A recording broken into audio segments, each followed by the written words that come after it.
means that we're together moving this project forward. It'll take about 18 to 24 months for the environmental phase to be completed. Incidentally, tomorrow afternoon, Mayor Garcia and Councilmember Joseph, as a part of their assignment to the Napa Valley Transportation Authority Board, will hopefully be approving a consultant contract with Kimley Horn Associates to be the designer and the engineers on this phase of the project, and NVTA will also be signing the cooperative agreement, assuming, again, that the board decides to do that tomorrow. But from there, the consultants will have been selected, and by the end of calendar 25, we should have something that looks like an environmental document under CEQA and under NEPA. That's the federal environmental statutes.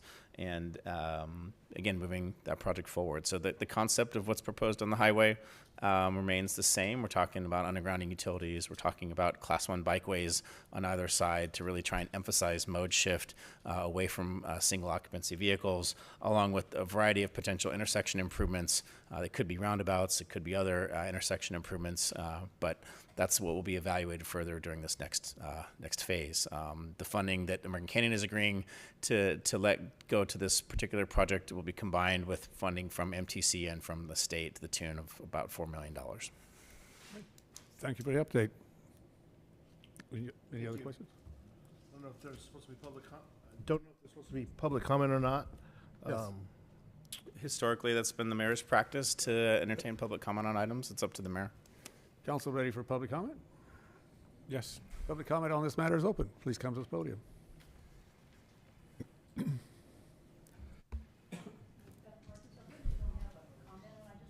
Podium.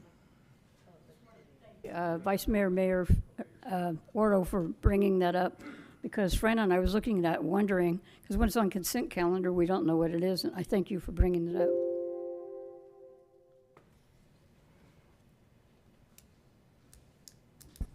Hi, my name is Hugh Marquez. Only question I have is I've been to a couple meetings about the 29 corridor that we're talking about here. Is this sort of the part of the whether we are going to have the roundabouts or what? Is that pretty much what this is pertaining to? Correct. Okay, I just want to make sure that I understood that I know that's a talk of our city right now. There are two alternatives that will be evaluated, along with a no project alternative, which is legally required but not really justifiable in this point. But two alternatives. One includes what are called transit preemption lanes. These are special bus-only lanes that would allow buses to get past the intersections during high periods of congestion. Alternative two is an alternative that would install multi-lane roundabouts at a variety of the intersections. So both alternatives have the undergrounding and the Class 1 bikeways and all of that. It just is an evaluation of which treatment at the intersections would be best. And I'm sorry, the concern, because I've heard this, and I know some of the concern was property purchases in order for roundabouts. I would assume that's also going to be considered in all this? At this stage, what they will end up with as a deliverable will be what I'll characterize as an understanding of the properties where property acquisition will likely be needed. They're not going to be able to determine the extent of which the acquisitions are needed.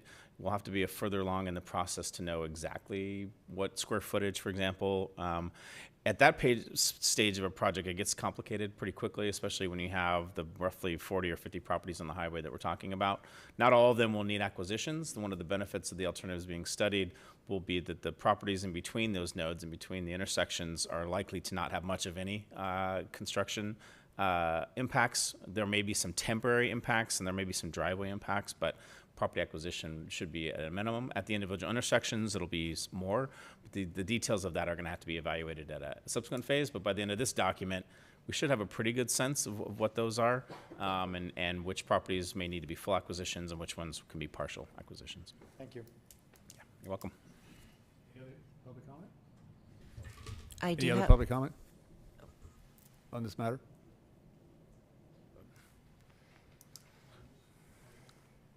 I haven't had a chance to see the plan itself, but one thing that I notice as someone who lives on the west side of town, that the biggest problem is getting to the east side of town, all our kids and such.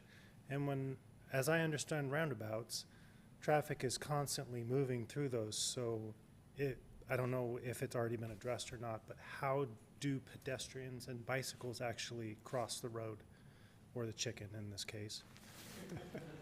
could I have your name, sir? Mark Mahilas. Thank you. That's another great question, something that's going to be evaluated further in these upcoming studies. But in general, what's proposed at the intersections where the roundabouts would be something along the lines of a pedestrian activated beacon. So these beacons activated by pedestrians would cause an all yield to those approaching vehicles. So pedestrians would push a button, yellow lights would flash, the vehicles would yield to the pedestrian as they're entering that leg of the roundabout, and then they would go to the next leg of the roundabout and then push the pedestrian yield. Thing to keep in mind, particularly with roundabouts, is the velocity of the vehicles traveling through that is generally around 10 to 15 miles an hour, much different than the speeds we see out there today. So what may seem daunting today, and I walked it not yesterday, actually it was last Friday, I walked across the street there at Napa Junction, and yeah, those vehicles are approaching fast. Even when they're slowing down with a red light, there's some question in your mind, but those vehicles are going 45, 50 miles an hour. The speeds inside of a roundabout are in the 10, 15 mile an hour range, so it's an entirely different experience. But again, further evaluated as part of these studies. Any other speakers? I have one online. Please go ahead. Justin, go ahead. Good evening, Mayor Council. I have a quick question. Over by 7-Eleven Dunmore, it'll be running out over there.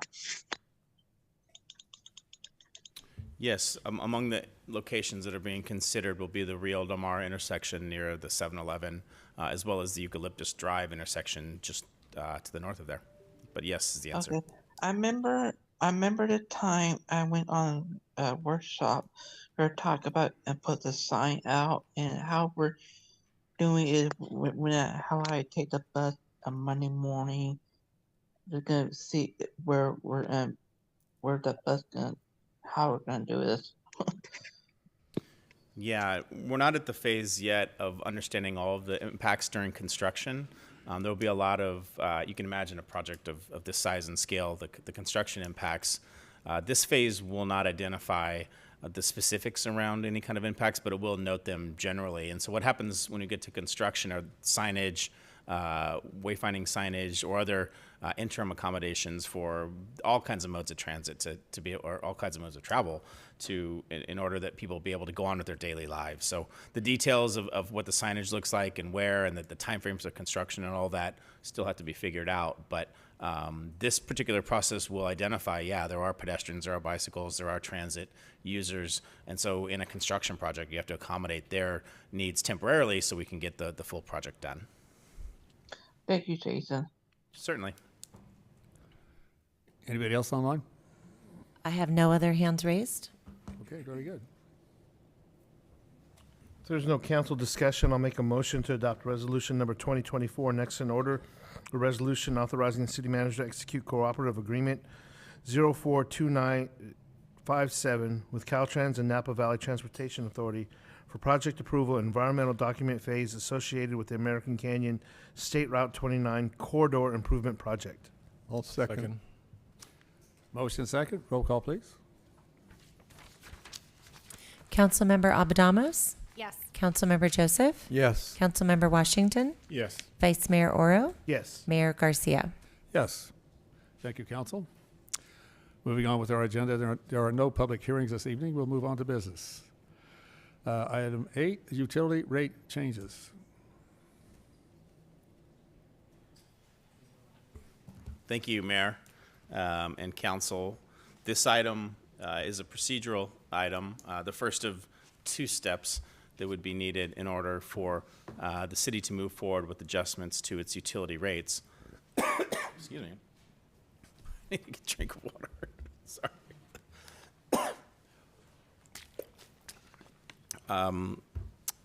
It involves moving forward with notification processes. Tonight involves moving forward with notification processing and the setting of a hearing date as of April 2nd in order for a vote of the council to take place. I have with me tonight, Alan, is it High Smith or High Street? High Street. I was going to get that wrong. High Street with the firm NBS. He's one of our consultants that we've used throughout this entire process, and he has a presentation for you.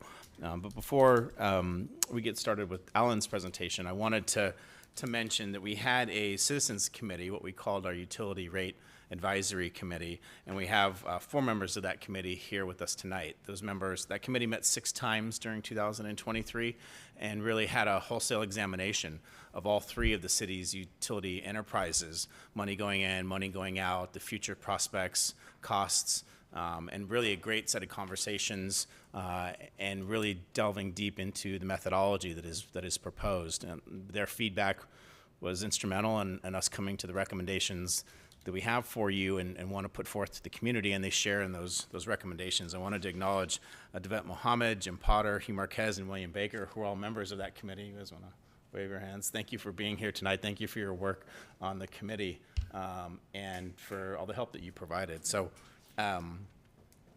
again, they joined in these recommendations, and their input was essential. Alan, if you want to go up and get your presentation, I think we'll be ready for that. Council tonight isn't being asked to approve changes to the water rates. What we're asking the council to do is approve the sending of notices consistent with Proposition 218 to have us staff embark upon a public outreach campaign around the proposed increases, and then we're asking you to set a hearing date of April 2nd, 2024. The process for Proposition 218 on April 2nd would involve the City Council listening to its ratepayers and listening to its constituencies regarding these potential increases. And so before now and then, the city will be sending out official notices to all of those ratepayers who would be affected by these proposed changes. Jen Kanzenbach will be a little bit later. We'll be giving some additional information on the public outreach we're going to be doing in conjunction with those notices. We're not just planning to do notices. We have other communication tools we want to share with you. But the process on April 2nd would be determining whether there are whether sufficient protests have been received or not, and then moving forward if there aren't enough protests. But I think I'll turn it over now to Mr. High Street, and he has a presentation for you on these cost of service studies. Thank you, Alan. Good evening, and thanks for the opportunity to present to you tonight. So, like we mentioned, we're going to be looking at 3 enterprises: the sewer, water, and recycled water cost of service studies. Now, the interesting thing about the recycled water, it's really been fairly recently that you created a separate enterprise for recycled water. So that's the new kid on the block. And so as we go through the presentation, you'll see that it's not quite developed to the same level that the others, but we're getting there.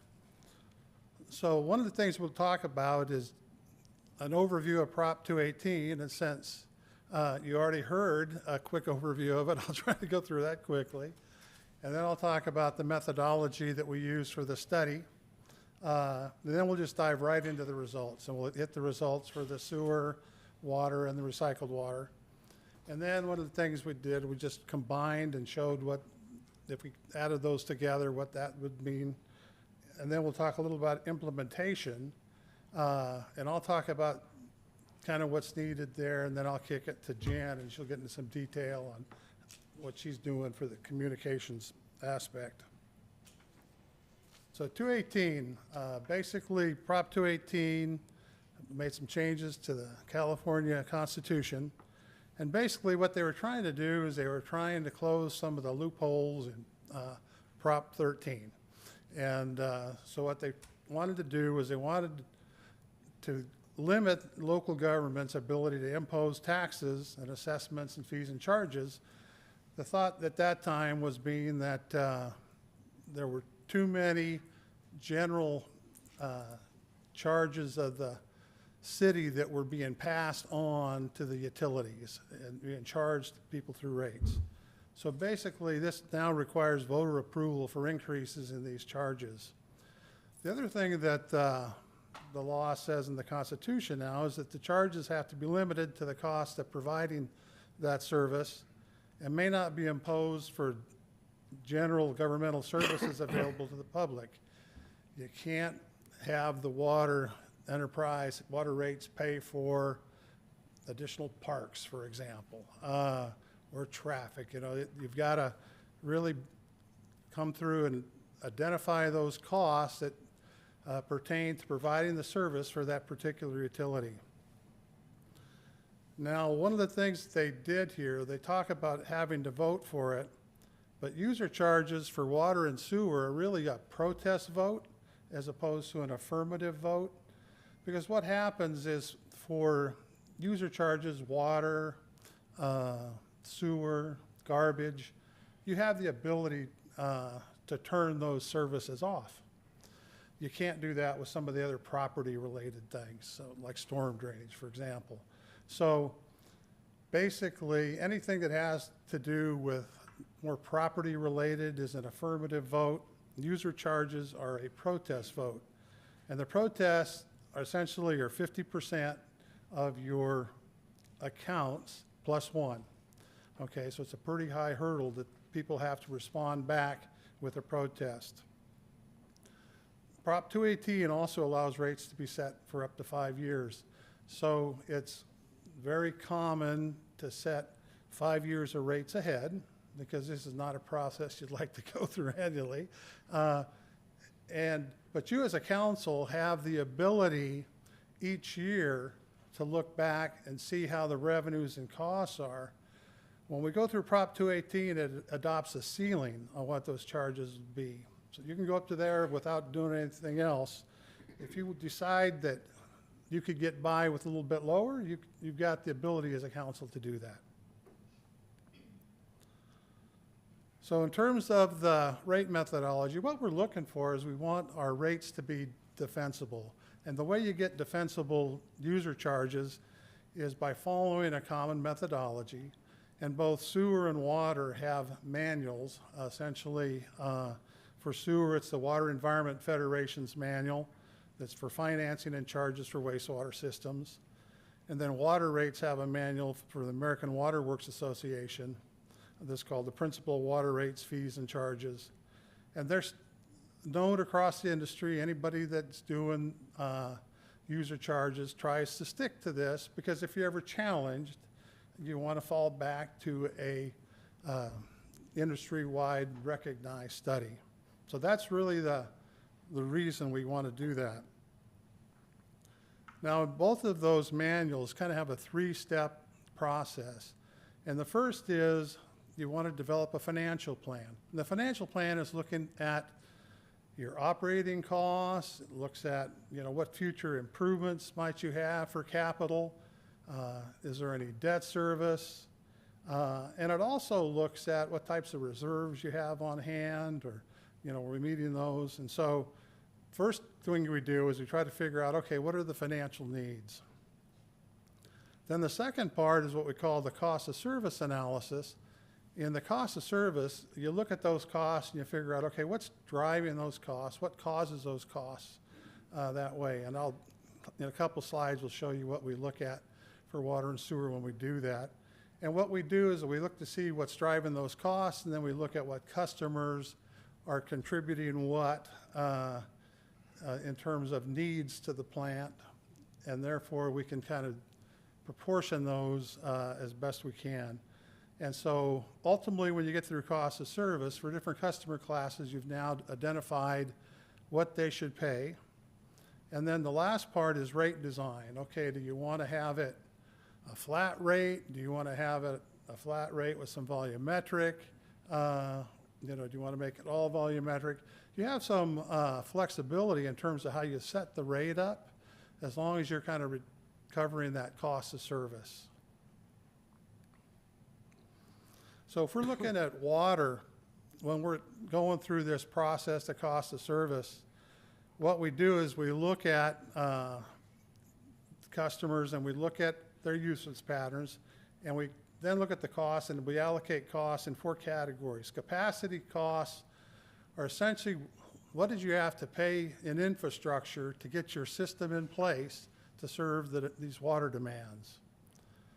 Commodity costs are really what you're paying for water. So when you're buying water from the State Water Project or some of your agreements with Vallejo, that's some of your commodity costs or even groundwater. Customer costs are really your administrative costs and to prepare a bill, actually pay for a share of city council, that type of thing. Those are some of your customer costs. And then there's fire protection costs that we separate also because really with some of the demands now in the building codes for fire protection, they just operate a little bit different than regular water, so we track those costs and so we can develop a fire protection rate.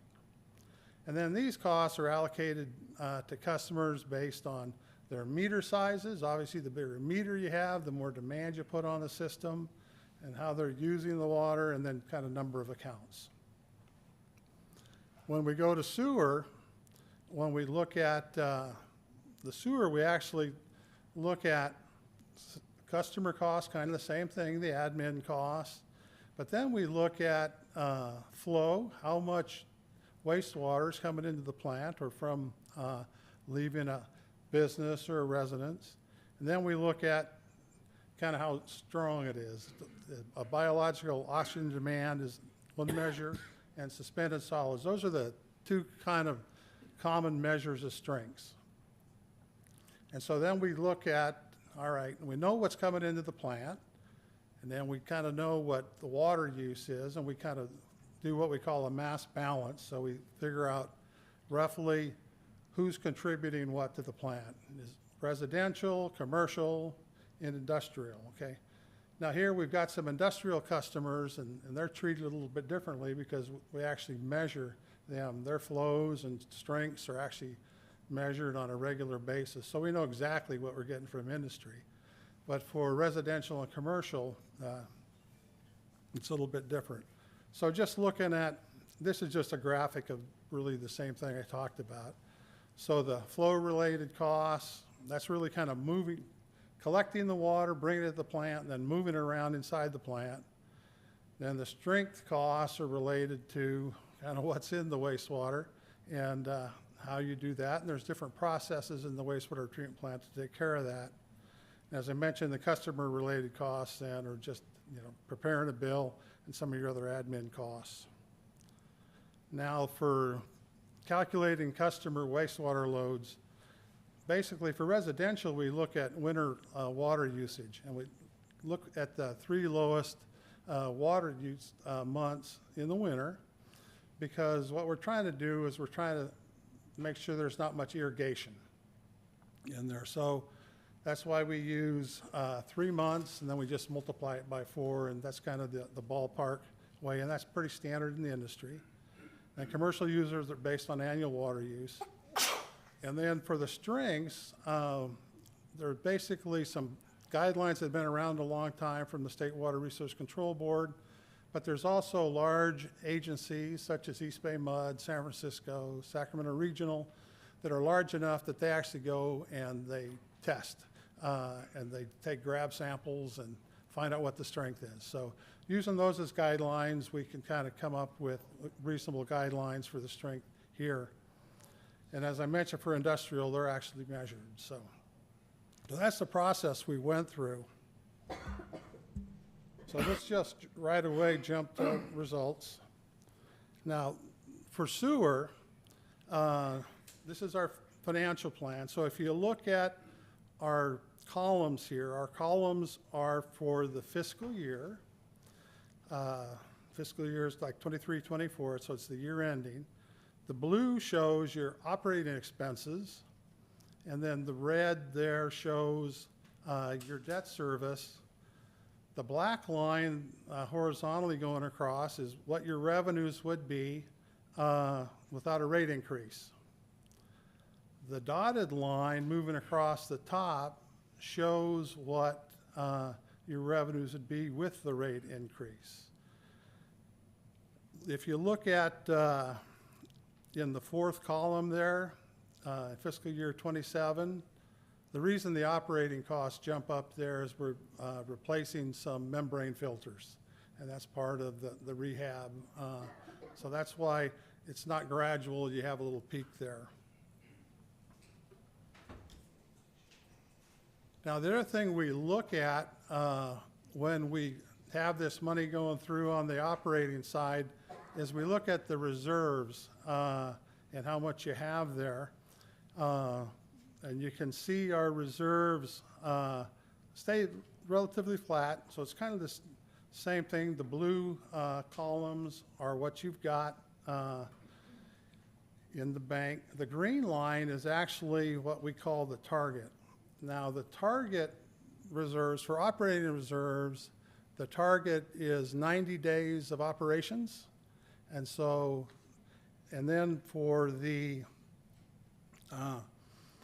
capital reserve, it's 3% of your asset value. And the reason you see that little spike there is, if you recall, in the previous graph, we had that membrane thing. So that spiked that up. So that's a little bit artificial. But you can see, all in all, we're in pretty good shape. We're meeting our targets. So we're doing fine there. And then the sewer rate schedule here. So if you look at single-family residential across, basically for, your current rate's a little over $60, and that would go over up to 75.26, and then even have some additional bumps going forward. So it's a pretty significant increases over the 5 years, and that's basically to meet everything that you had in your financial plan. And then you can see the same thing for the commercial customer, and see that their rates have gone up. Now, commercial, by the way we split it, their fixed charge went up, but the volumetric dropped down. So you're picking up a little more on a fixed charge there. And then the charges for industry are shown there as well. So if we look at the kind of the 5-year projection of current rates versus what you have on the left-hand side, that block of blue, yellow, green, gray, and light gray, shows what they would be just at your typical 3% increase. And then on the right, you can see it's pretty significant that we'd have, if we're going to do everything we want to do for the enterprise, and it's going to be a pretty significant increase. If we look at that compared to what your neighboring agencies are, you can see at the far left that your current rate of $60, you're kind of on the low end compared to some of your neighbors, and then proposed, you're kind of getting toward the middle of the pack. But again, if you recall the other increase you saw, we'd be over the years potentially moving up. Now, what we'd have to do, I can't tell you how all these others are going to move up over time, but you can see how we stand in terms of the first year. So now let's go to water. And you can see in water, same graph here, except now we've got some green, and that's cash funded capital. So we have our blue bar, our O&M. Now actually in fiscal year 25, we have some additional membranes at the water treatment plant that are being replaced, and that's why the operating costs tweaked up a little bit there. And then you can see that there's some debt service and then some planned increases in debt service. The green shows that we're paying quite a bit out of cash we have on hand. And I'll show you that in this next graph. But you can kind of see where we're at on water, where if it stayed flat, you're barely covering your operating except for that 1 year, but you're not covering your debt service or your capital. But the reason we were able to pay for so much capital this year is, if you see the reserves, we used it. So we're using some of that reserve. Now, that's the other thing that the city has the prerogative to do, is they could also use more reserves and be below target, but that's really a discussion that the council needs to have, because that's a risk decision, right? If you start going with a too small a reserve, it may not be financially the right way to go. Now, if we go to the water rate schedule, you can see actually for water, it's really not too bad. It goes from 26.56 to 31.32 in the first year. And actually, the volumetric use drops down in Tier 1. It goes up in Tier 2, and one of the reasons it's higher for Tier 2 is, quite frankly, some of the agreements you have with the city of Vallejo are a lot more expensive than had been anticipated when you did the rates before. And so anyway, the water rate looks like it's in a little better shape, and a part of that was because you had some reserves. If we do our water bill comparison, basically what we look at here, I know this is a busy graph, but we've got across the bottom, you can see it's the consumption in 100 cubic feet. And in that first group of green and yellow, for example, that's what the bill would be if you only use 300 cubic feet a month of your water bill. Now, your average winter water bill is about 700 cubic feet. And then the average annual bill overall would be 9, and in the summer it's 12. So you can see the differences, and it would be going up a little bit, but it's certainly not as dramatic as we saw on the sewer. And then if you looked at the neighboring water agency comparisons, you can kind of see you're in the middle of the pack. And so not much change there, and you know, you're in pretty good shape on your water side. Now, recycled, I mentioned we broke this one out separately, and if you look at our blue bars here, our operating costs, and then you look at the interfund loan repayments, basically sewer and water help pay for the recycled water system. Well, now that it's own enterprise, it's got to kind of stand on its own 2 feet, but we're kind of taking our time doing that. You can see where the line would be what our recycled revenue is without a rate increase, and that's, you know, you're picking up about 20% of your operating costs. And even the dotted line, you can see you're still not going to be recovering all your costs.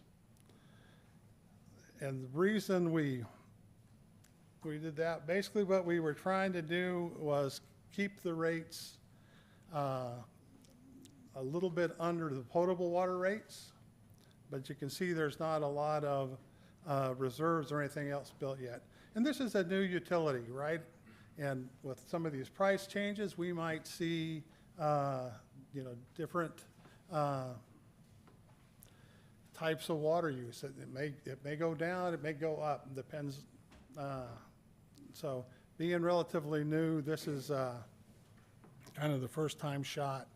And we don't really have a comparison here with neighbors on recycled water. And I've been working with other communities on recycled water pricing. And quite frankly, some communities just have different policies. Some of the policies will be recycled water will be no more than 80% of the potable water price, for example. Or they might decide that, you know, that they're going to charge what they can. Also depends on if the use is mandated. Here at the city, you mandated certain uses to use it, so you can get it a little closer to the potable water. And that makes sense too, because it's you're investing in your overall water situation. So that makes sense. So the water rate schedule, though, you can see kind of by meter goes up from 2656 to 3889. And then the variable charge is the big difference there, right? When it's 90 cents 100 cubic feet going to 669. And then we listed for your reference what the self-haul is. That's where the folks that go pick it up at the plant, fill up their truck. So again, given the increase here, this is going to be something we'll, as a city, will need to watch over time. So if we combined our water and sewer rates, you can kind of see what that's doing to the customer and how that comes about. So there are some pretty significant steps that are going in here, but that's still, all I say is across the industry, costs are going up for water and sewer both. And then in terms of implementation, just again, the utility rate process increases need to adhere to the 218 process. So that requires a public hearing along with voting procedures before rates can be increased. You can do it for 5 years. And as I mentioned before, the 218 process sets the ceiling for the proposed rates. Council may adopt lower rates. Again, just have to be aware of what the financial ramifications for that are. And then the council needs to approve the start of the Prop 218 process. And then once you started that, basically in your procedural requirement, you need to send the notice of the public hearing to all your customers and property owners. You need to hold the public hearing no sooner than 45 days after mailing the notice. And then if there's no majority protest and those ballots are counted at the close of the public hearing, then your new rates can be adopted. Now that's the end of my presentation here. Would you like to have questions here, or should I kick it to Jen to do the next part on the communications? Want to hear public questions? Well, I think the question is whether we want to hear the communication and the outreach and then ask questions. I have some questions, but maybe hearing the communication plan and then, Might help with your questions you might have in mind then, huh? yeah, I can do them after Jen's Okay. report. Okay, sure. Okay, Jen?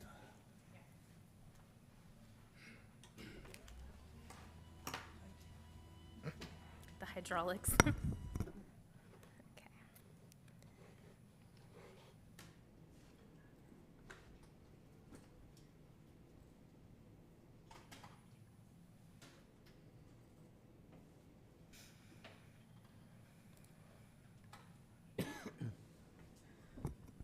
Good evening, Mayor and Council and community members. I'm Jen Kanzenbach, the city's communications manager. So I'm going to talk to you about the outreach that's planned for this campaign. So a little bit of the background, as you know, the Utility Rate Advisory Committee was established by City Council when they met on December 11th to consider outreach options to include with their recommendations to you this evening. I'm going to be going over what we talked about that evening and what the recommendations are. So through that process and that conversation, the outreach goal was that ratepayers are informed about the services, the associated costs, and the reasons for the rate increases. And the strategy that the committee wanted to go with is making sure that we aim for strong content with one-stop shop, having everything in one place, distributing it widely with tools that will help elevate the messaging as much as we can, and keeping in mind an accommodation for multifamily properties, seniors, and non-English speakers. So first, we have the notice of public hearing, which you just heard all about. There is a attachment in your staff report with the draft notice content The content that's listed in the document at this point is just the legally required content, and it's all been approved by the city attorney as to form. There's a list there of the components that it includes or will include. And as mentioned, the 45-day period for your public hearing would go to February 16th. So we're proposing that we would have this design published and mailed by February 9th. So in addition to the public hearing notice, which is your legally required communication, we wanted to take that and establish a few other tools that we would use to help promote the messaging about what's going on.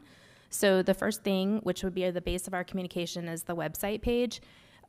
We would establish a page on the site and friendly URL brand it, as you can see there. Our target publish date on that would be February 9th. And our website traffic averages around 12,000 visits a month. So the content is listed, the different components that we would include on the site, which would include the public hearing notice itself in English, Spanish, and Tagalog. Instructions on how to use the website translation tool that's on our website. That would make it so that viewers on the website can translate all of the materials on the page. We would also include background and committee meeting presentations, including the presentation from this evening, utility rate study and the proposed rates, and then of course visual infographics to compare to our other agencies, gallon cost comparisons, and what your dollar at work looks like.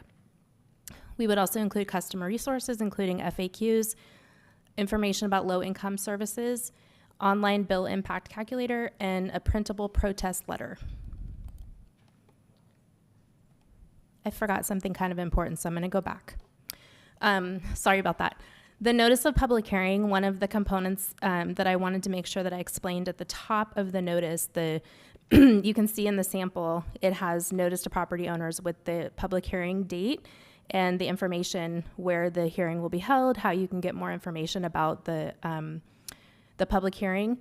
That top section would be in English, Spanish, and Tagalog, and it would also tell the recipient that they can access the full notice in Spanish or Tagalog at the website, in person here at City Hall, or they can call and ask questions and get help over the phone. Go back to where I was. Sorry about that. Okay, so then the website would serve as the base, and from there we would create a public outreach messaging campaign, which would include the key messaging, a few graphics, and just to brand it, and then referral back to the website page. So we would share that through the city manager's update, which has around 13,000 subscribers and averages, I can't read my own letter, I believe it's 68%. Engagement rate on our newsletter. And then we would also share that on social media, our utility bills as an insert and in the text portion. So if the user receives their online bill only, they'll see it in both places. We would also issue a media release. We would design posters that would be displayed in the lobby at City Hall, which averages around 100 visitors a week. Those posters would also be displayed in other key areas in the community, including other city facilities, multifamily properties, such as mobile home parks, apartment complex, like general gathering spaces, the library, etc. And then we would also establish or develop a large postcard mailer, similar to what you see that we mail out with the summer activity guide. I'm sorry, not the summer activity guide, but the most recent one would have been the winter activities for Magic of the Season. That would be mailed to all residences in American Canyon, so that's an additional step from the Prop 218 notice.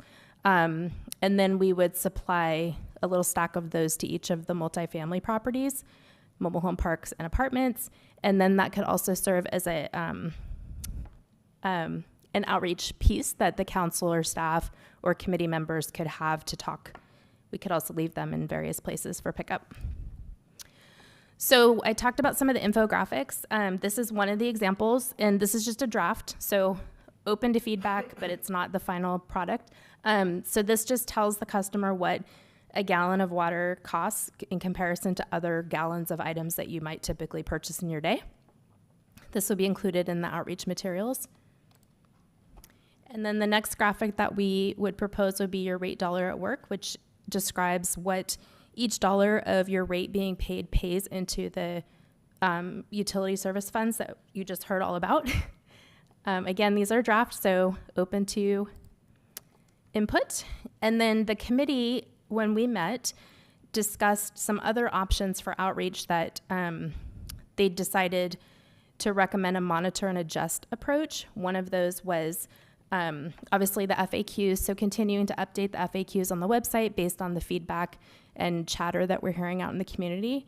And then consider adding focus group workshops as needed. And then finally considering public service announcement videos featuring those committee members so that it's more of a personal message instead of a generic, not a real person that they know in the community type of message. That is my presentation in a big nutshell. So I'm happy to answer any questions. Questions from council or public hearing?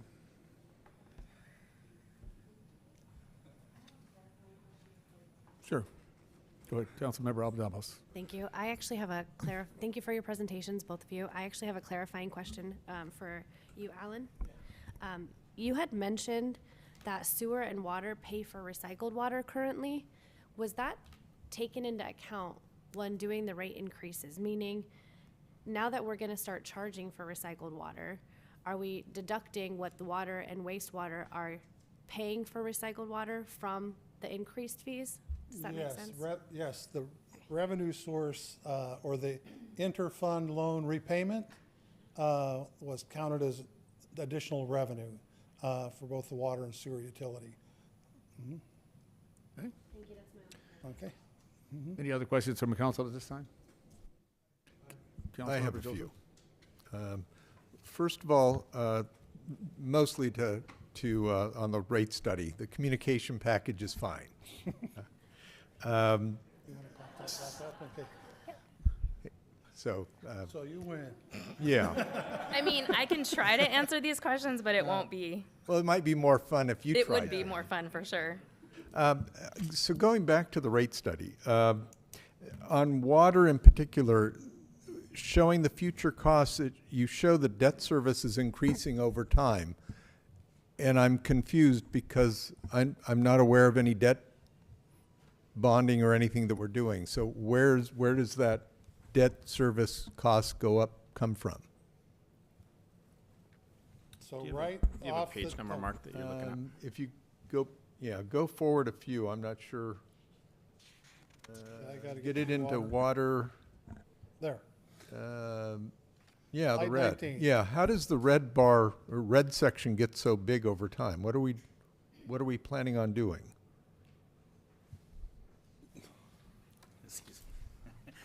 You're correct. We don't have a whole lot of debt in the water. Right. That red bar is our portion of the site's reservoir, the anticipated debt that we're going to incur for our yeah. participation at sites. Okay. Although at the rate sites is going, that red bar might not show up until the end of the study, but. Correct. Okay. That's what we have based on our most current information, correct. Okay, that makes sense. The next thing, the next thing is that in general, I would like to have an offline meeting either with the consultant or with staff, because I'm pretty sure the entire public doesn't want to hear every question I have about this. So that's a caveat. I'd like to talk more offline. But a couple of things I noticed on the study, especially with water, there was 2 years of, one was budget, one was forecast or something for 21 and 23. Well, we're now adopting the 23 audit, so it seems to me that we should go back and update those columns with actuals instead of estimated. And that is always instructive as far as being able to see, here's 2 years of actuals and now we're projecting, versus here's 2 years of estimates and now we're projecting. It's a higher standard of accuracy, in my opinion. And related to that is, we also did a water study in 2018 that made projections in terms of revenues and expenses, actually all the way to 27, almost the entire period of this new rate. And I would like to see a variance analysis, compare what that study projected in terms of revenues and expenses compared to what actually happened, since we now have the actuals. Because it may be instructive to see what are we projecting well and what we aren't projecting well, and whether that influences our projections here. And it's a little frustrating because this study breaks out costs differently than the 2018 study broke it out, and both of them break it out different from the audit. And so there's really no way, unless you have access to the raw data, to be able to compare apples and apples. And so I would really like to see staff or somebody do that rate analysis and get it back to us before the April 2nd hearing date, so we can look and understand how things went good or bad. As it relates to water, since I was here back then, the understanding was those rates were going up pretty substantially in order to have the money for capital improvements and be a more sustainable fund, which I'm all for. But 5 years later, we're now looking at relatively significant water rate increases. And, you know, so in my head, I'm thinking we did something wrong 5 years ago, or we're doing, you know, something different now. So for me, those are the kinds of concerns I have. How do we reconcile our objectives 5 years ago with where we're at now? On wastewater, you know, we haven't done a rate increase for years. It's not surprising. It's a big jump. And then lastly, on recycled water, it is such a big jump that and the fund is in such bad shape, to be candid. It may make more sense to spread that increase instead of doing everything from 90 cents to 6.70, maybe phase it in over the first 2 or 3 years. You're not going to generate the revenue you expected, but it might be a little less sticker shock too.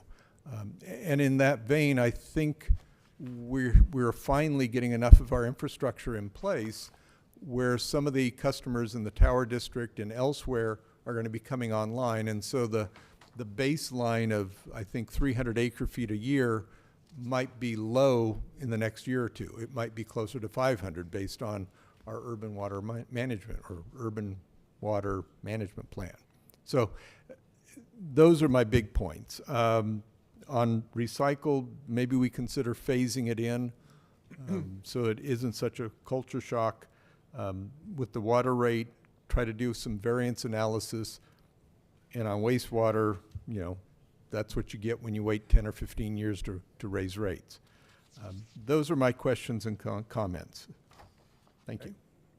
Other comments from council? We just was part of that 2018 water rate study.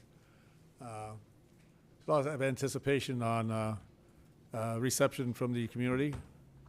I think we wanted a panel of 8. We had like 20 some odd people apply. Well, they're all interested. Get them all together, work on it. It was a significant change in it because it turned out to some point we kept our rates artificially low, and there was funding came from other sources into that from the city, which meant that the $1 million that went into supporting a lower rate couldn't be used somewhere else. And I really appreciate the work that they did to come to it. And one of the things we discovered over time was we had to change water meters. They weren't accurately reporting how much was being consumed. So maybe some of the consumption rate may be reflected in that as well. Encouraged to see the debt service with the Sites Reservoir. I think that's going to be, we wisely, this council, decided to get in early on in that program. We're talking with, and I forget what city it was, near in the North Bay, that had, they're on a waiting list to get in. So that's going to be a great savings for American Canyon. Some good choices were made. Council ready for public comment? Yes, sir.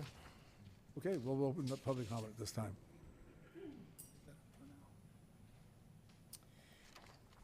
William Baker.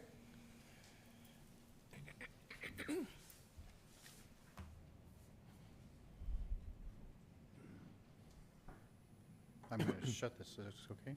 All right. Good evening, Mayor and council members. My name is William Baker. I'm a resident of Montevino in American Canyon.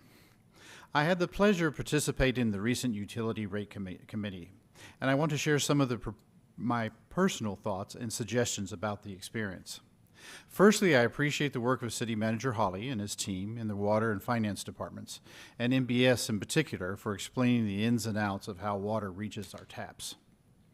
While my attendance was far from perfect, I am much more knowledgeable about the challenges around the public water system in American Canyon and how the city is maintaining it for today and improving it for tomorrow. Secondly, I want to appeal to the city and its citizens to continue water conservation efforts. While we are in the midst of the rainy season, it is easy to forget about water conservation. I particularly appreciate Mayor Garcia's direct appeal during the recent drought for each resident of American Canyon to do their part to reduce their water usage to 100 gallons per day. This is a lofty but obtainable goal for American Canyon. I hope the mayor, council, and city management continue to advocate for residential and industrial users to conserve water. We can't prevent another dry spell, but we can mitigate its impact by improving water usage efficiencies and continued conservation. Finally, our city's development is based on the availability of reliable water sources. As I wrote to you on December 18th, I feel our neighbors to the south are holding back their contracted water supply to our city and impeding our development. My email last month had one suggestion that puts a critical stakeholder in Sacramento on notice that American Canyon's agreed upon goals with that stakeholder are at risk because of uncertain water supply. Water that our neighbors are contracted to supply and are shamelessly holding back on us. I also have a copy of my December 18th email to share with you. Thank you again for the opportunity to take part in the Utility Rate Committee. Thank you. Next speaker, please. Hugh Marquez.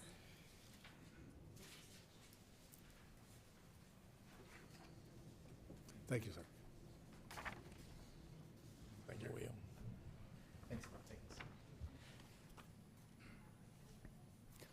Hello, City Council, Mayor. My name is Hugh Marquez. I was part of the Utility Rate Committee. I'm coming to you to let you know that it was a good committee. I want to thank Jason Hawley for being there. Felix Hernandez, who started, was very instrumental in getting actual facts, getting raw numbers that we needed in the beginning. And so I want to thank him also while he is not here. I am happy with the structure that we did. When we did our structure, our rates are in the middle of many cities, both bigger and smaller in our neighboring areas. And that was a factor when we decided our rates, to make sure that we felt were affordable. Again, the recycled water rate was something new for the city. I'm very proactive into recycling. I do have a concern. I was overruled. I believe that the city should have a water truck to deliver water during our drought. If you look at Table 4 of the operating expense, there is nothing for vehicles. I think it would be a good idea. Many people who recycle water this year, when they weren't delivering, quit recycling water and were trying to give their tanks to me. I think it's something the city should look for in the future. While in this study, in this 5-year study, it was not mentioned. I think it can be utilized in many other ways. It can be used as a water tender for fires in the city. It could be used in any kind of emergency that the city may need, a water shuttle. So it can be implemented in the non-drought years.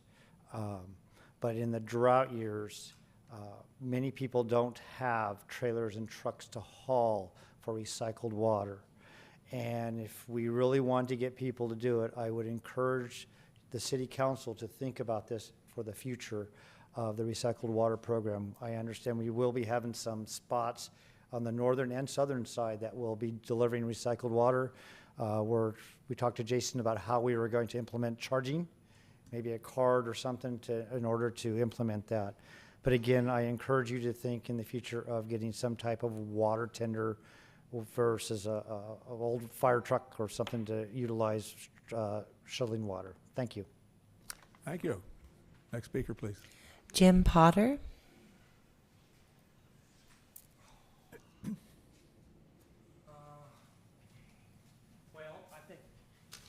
My name is Jim Potter. I'm been a resident for a couple of years here.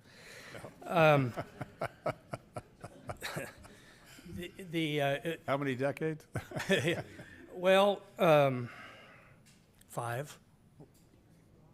Over 5. Wow. You know, pretty much everything has been said. I think that the committee agreed that the current utility rate, you know, covered what all 3 enterprise funds need. But my concern was also for water conservation. Now, I've lived here for over 5 decades, but I lived in California.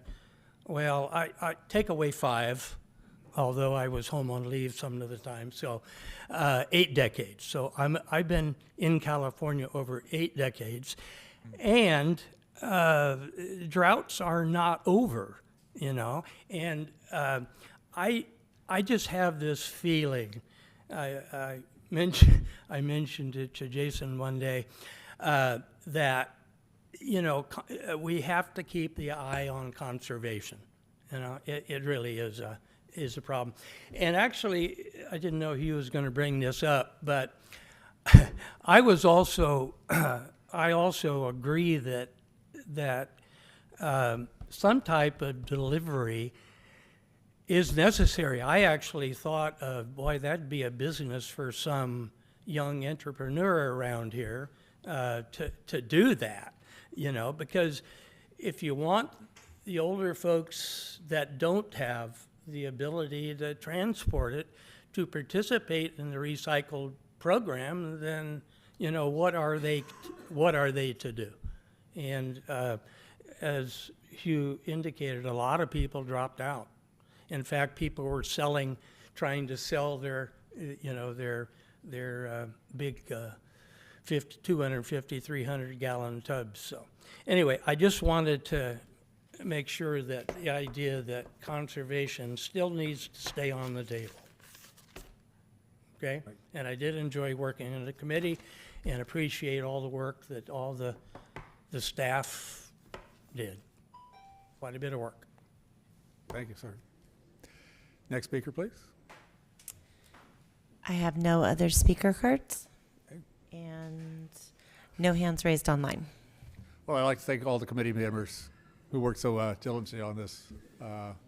It's a great service for the city and something we certainly all need to be very much aware of in our individual households and our use of water. I think the other opportunity that was out there is the water portal project. You know, discovered a leak in my house. Actually, the city knocked on my door and informed me that I had one. And it was, can't remember how much that was, probably 12, 14 units of water. It was just huge. Took care of it. Dropped down to 6. During the drought, dropped down to 4. So I think it's a good process we all have here. Mr. Holly, do you want to go ahead? I just had something really quickly. I forgot to mention we have another member of our utility rate committee, Mark Mihilis, is also here. Thank you, Mark, for your service also on the committee. I neglected to mention him either, so apologize, Mark. That being said, council, we'll take council comments now. Close public hearing and public comment, and it's Councilmember Washington. Thank you, Mr. Mayor. Really no question from my part. I thought you guys did an excellent job with the presentation. Just want to give special thanks to DeVette, William, Hugh, and Jim Potter. I think you guys are awesome with dedicating your time for this important matter. Okay, and you know, Mr. High Street, I think that the collaboration that you have with our city staff as well shows that we can work together to make things happen, and that's what makes this city such a great city to be in. I just want to say thank you for everybody's collaboration and your presentation, Jen. actually answered a majority of the questions I had listed down. And I'm a figurine kind of guy, so I need visuals. Oh, there you go. Okay. Yeah, so thank you. Councilmember Joseph. Yes, I'd like to thank the Utility Rate Committee as well, including Mark, who keeps getting left out of the conversation. And as one Mark to another, Marks are always special. That's the way I look at it. One other thing that we didn't talk about is in the rate study, it talks about creating some drought rates. And I need some clarification on that. The impression I got is that we would be adopting water rates as well as drought rates, so that in the event a drought is declared, they would be automatically eligible to be bumped up. So if we could talk a little bit about that. Yeah, in the study, one of the things we did look at were drought rates. And basically what you're looking at, quite frankly, when you're going through all of your costs of your water utility, a vast majority of them are fixed. And so when a drought comes and your water sales drop, then basically you're stuck, right? Because you're just not going to get the revenue that you had anticipated. Mm-hmm. So if you have drought rates, and we put in a table that you just have to declare, okay, this is going to result in a 10% cutback at 20%. We did change some of the costs that would be impacted if we didn't have those water sales, but then it would end up increasing the volumetric tiered rate, the second tier on that rate. So, and we have it from 10, I can't remember if we went to 50 or 60% on the table, but it is set up that this is what you would need to do, and we'll need to get that table of the drought rates. It needs to be in the Prop 218 notice as well, so that you would have that option. So some communities do it strictly on water. We've had a couple of communities that actually have it called a trigger on revenue stabilization if their revenues just drop a certain amount, as opposed to the water, that they're able to have an increase. And we were able to get that passed and through legal on that as well. But more often the drought rate is what you're referring to. And yeah, I should have probably put that table in. Yeah. I was trying to keep it short. Well, I appreciate that, and I certainly haven't helped to keep it short. But in that same vein, I think it's important because I've been through 3 or 4 droughts as a finance manager in different agencies, and there's certain inevitables. One is, you hit the drought, everybody says conserve water, we all conserve water. Then the next thing we do is now our revenues are down, so we're jacking up your rates. And then the third thing we usually say is, but don't worry, it'll go away after the drought. The pattern is, we do 1 and 2, but not 3. And so what I'd like to do, and I don't think it's a Prop 218 thing, but to have a program in effect that says these rates get triggered when the governor declares an emergency, and they get turned off when the governor says it's over, and that we talk about the recycled rates. Because I think that home delivery program during the last drought was, a home run.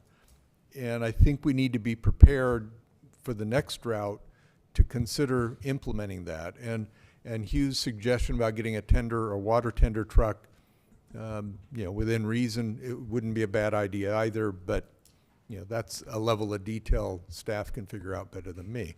But certainly we need to have a program in place when we don't have a drought, so when it kicks in, all we have to do is dust off the rule book and go for it. So I'm glad to see the drought rates being plugged into the equation. The only thing I would add in there, Councilmember Joseph, is it is the council that would declare the stage 1, 2, 3, or 6 emergency. And so putting that sort of in our memory bank as a part of that action, we can also put in there to undo that when the council declares that emergency is over. So it's not something staff on its own can do, is declaring the emergency. It would be a council action. Okay. Yeah, that's the main thing, is the ability to turn it off. And I think as we get rates that reflect our actual operating needs, we can be more honest when we say, hey, we're jumping it up because of the drought, and when the drought goes away, so does a surcharge, and keep going. Thank you. Yeah, I like the idea with the water delivery.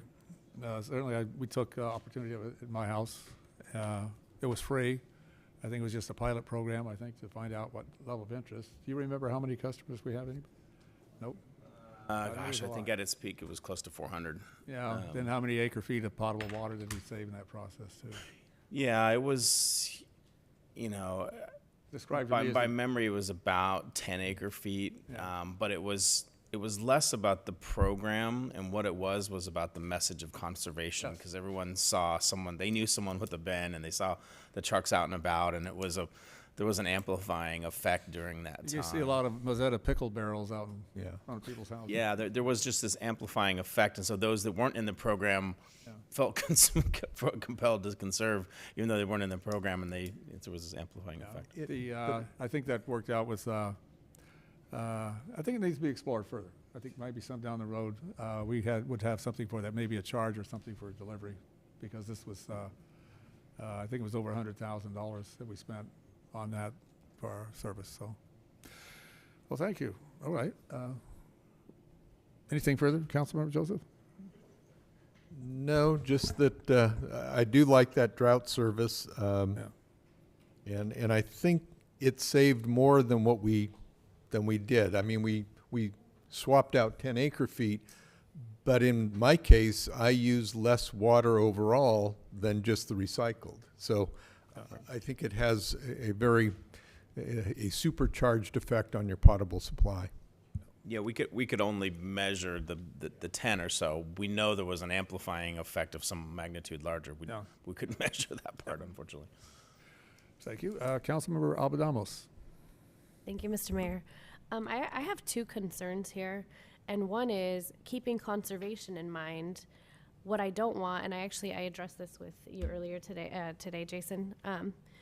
I don't want the cost of recycled water to be so expensive that there's no point of using it anymore. It's been a benefit to our community, and we've been so cutting edge in Napa County with our recycled water purple pipe that I want to see it expanded, not dissolve or disappear because of the cost.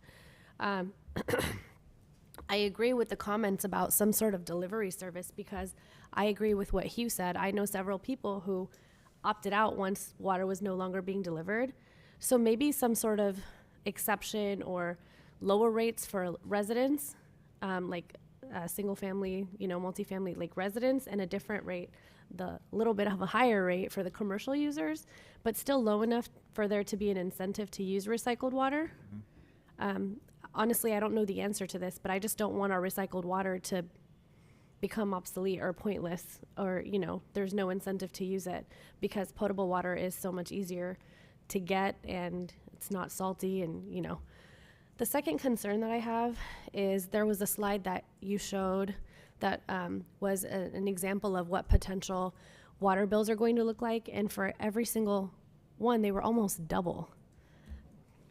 If you can pull it back up. Do you know which slide I'm talking about?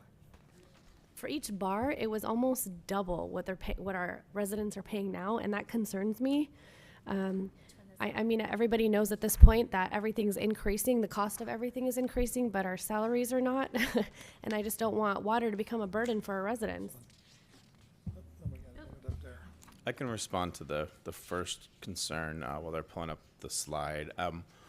We aren't able to use one class of a ratepayer to subsidize the cost of another. That's specifically what Prop 218 is all about. But the points about the recycled water delivery program being highly valued are well taken, and it's not something that we haven't baked it into this rate study, but it's still part of something we're thinking about doing and trying to figure out the best way to do it. We've seen some examples where we would hire contractors, ideas about doing it ourselves. We're not sure what the most efficient way is, but we know that it had a profound effect, and it's something we still have in our playbook to do.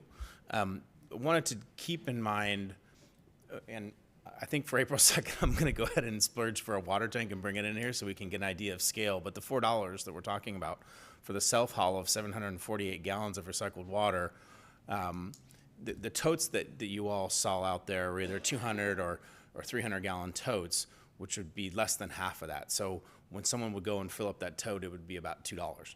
And so it's not a large number, and $2 is not insignificant, but it's also the scale of what we're talking about is often missed because people have a hard time visualizing what 750 gallons is. Jen, some of her communication tools kind of talk about that, but it's a large amount of water. It isn't something you can carry. It's not something you can put in a vehicle. It's a large amount of water, and so we're going to work really hard to explain what that is.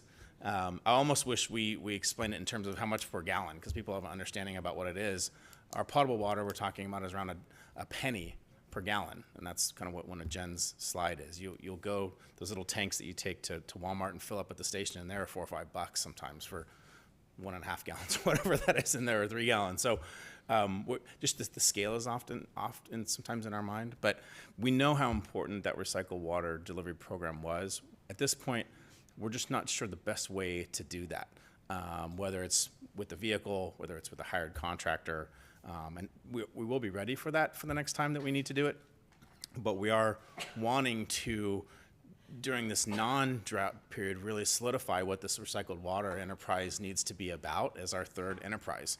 There are not very many of these recycled water enterprises in California. It's, to your point, cutting edge. There are not very many people that have hardwired recycled water customers. In most cases, it's an interruptible ag type service where people can choose whether to use the water or not. Most of our customers of recycled water don't have a choice. They're either us, I mean parks being irrigated, or hardwired customers like our commercial buildings and whatnot that are using it to flush toilets. So we've evolved our recycled water program to beyond an optional thing where price will determine what they're going to do. Now on the self-haul, it certainly could. And so that could have an effect, and that will also interplay with the level of effort it takes to go and get 300 or 400 gallons of water, and the practical reality that many people wouldn't be comfortable with the size of vehicle and the weight of that water and getting it from one tank to the other and the whole process involved. So we're still wanting to figure that part out, but we know it was a very popular program and had a profound effect on some of our demand. So we're taking that all into consideration. And I think, Alan, you have some of those. Yeah, this is not the graph I was talking about. It was the one where they were on top of each other. It might have been the sewer. Oh, Yeah, I think it was the gotcha. sewer. Okay, gotcha. That one. Each one is almost double. And that's a concern for me. I just wanted to share that. So I'm not sure what you mean. What do you mean it doubles? Isn't this the bottom half? Oh, sewer water. I was thinking, I don't know why I read this so differently. This is why Pierre and Mark are the bar graph people and I'm not. I was reading this as currently what they pay versus what they would pay later. Never mind. Oh, no, okay. So that's why I was like, it doubles. How do we double our residents' water bills? This is a combined chart, but Alan, if you wanted to go to the comparison charts, I Yeah. think that may show proposed versus current. Okay. And I think that will show you the for example, here. So this is just the water component, but current proposed 79 versus 83, and this is based on 7 units a month. So it's not double on the Yeah, water no. side, and then the sewer piece. Do you have a comparison like this on the sewer, Alan? So there it is, the larger of the increases going from 60 to 75, but you can see on the very left-hand side, our $60 a month for a typical residential account was the lowest amongst anyone, in part because we hadn't really, besides CPI, looked at this since 2007. Right. And then the last question that I have is our program that we implemented with our last water rate increase for fixed income residents, if you qualify for PG&D care, is that still going to remain in effect? It is. We have about 149 customers that are in that program today. The way that works is, I just got done saying we can't have one class of customers subsidize another. That applies to what's called rate revenue, and there is such a thing as non-rate revenue for which that rule doesn't apply. So non-rate revenue, the easiest way to think of that is like the interest on the cash that we have on hand in the fund.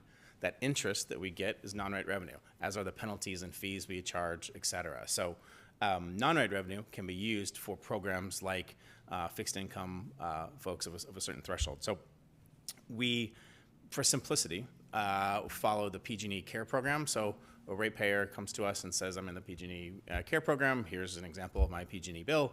Can I get into your program? We say, yeah, sure. It's a very easy box to check. If they're not in that program for whatever reason, then we'll go through an income verification process, and we'll make them aware of the PG&E program because they would probably be eligible for that. So yes, it's still available. We still have sufficient funding, we believe, in that non-rate revenue is segregated from our rate revenue because we specifically have to show we're not using rate revenue to do this.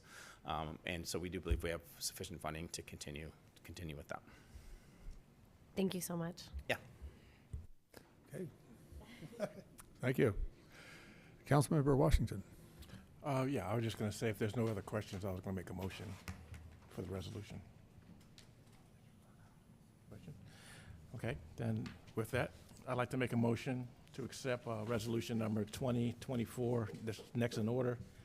Resolution for the City Council of the City of American Canyon, California, declaring its intentions to adopt new utility rates, setting a public hearing date for April 2nd, 2024, and directing the issuance of a notice of a Proposition 218 public hearing to all utility customers and property owners within the City of American Canyon Services.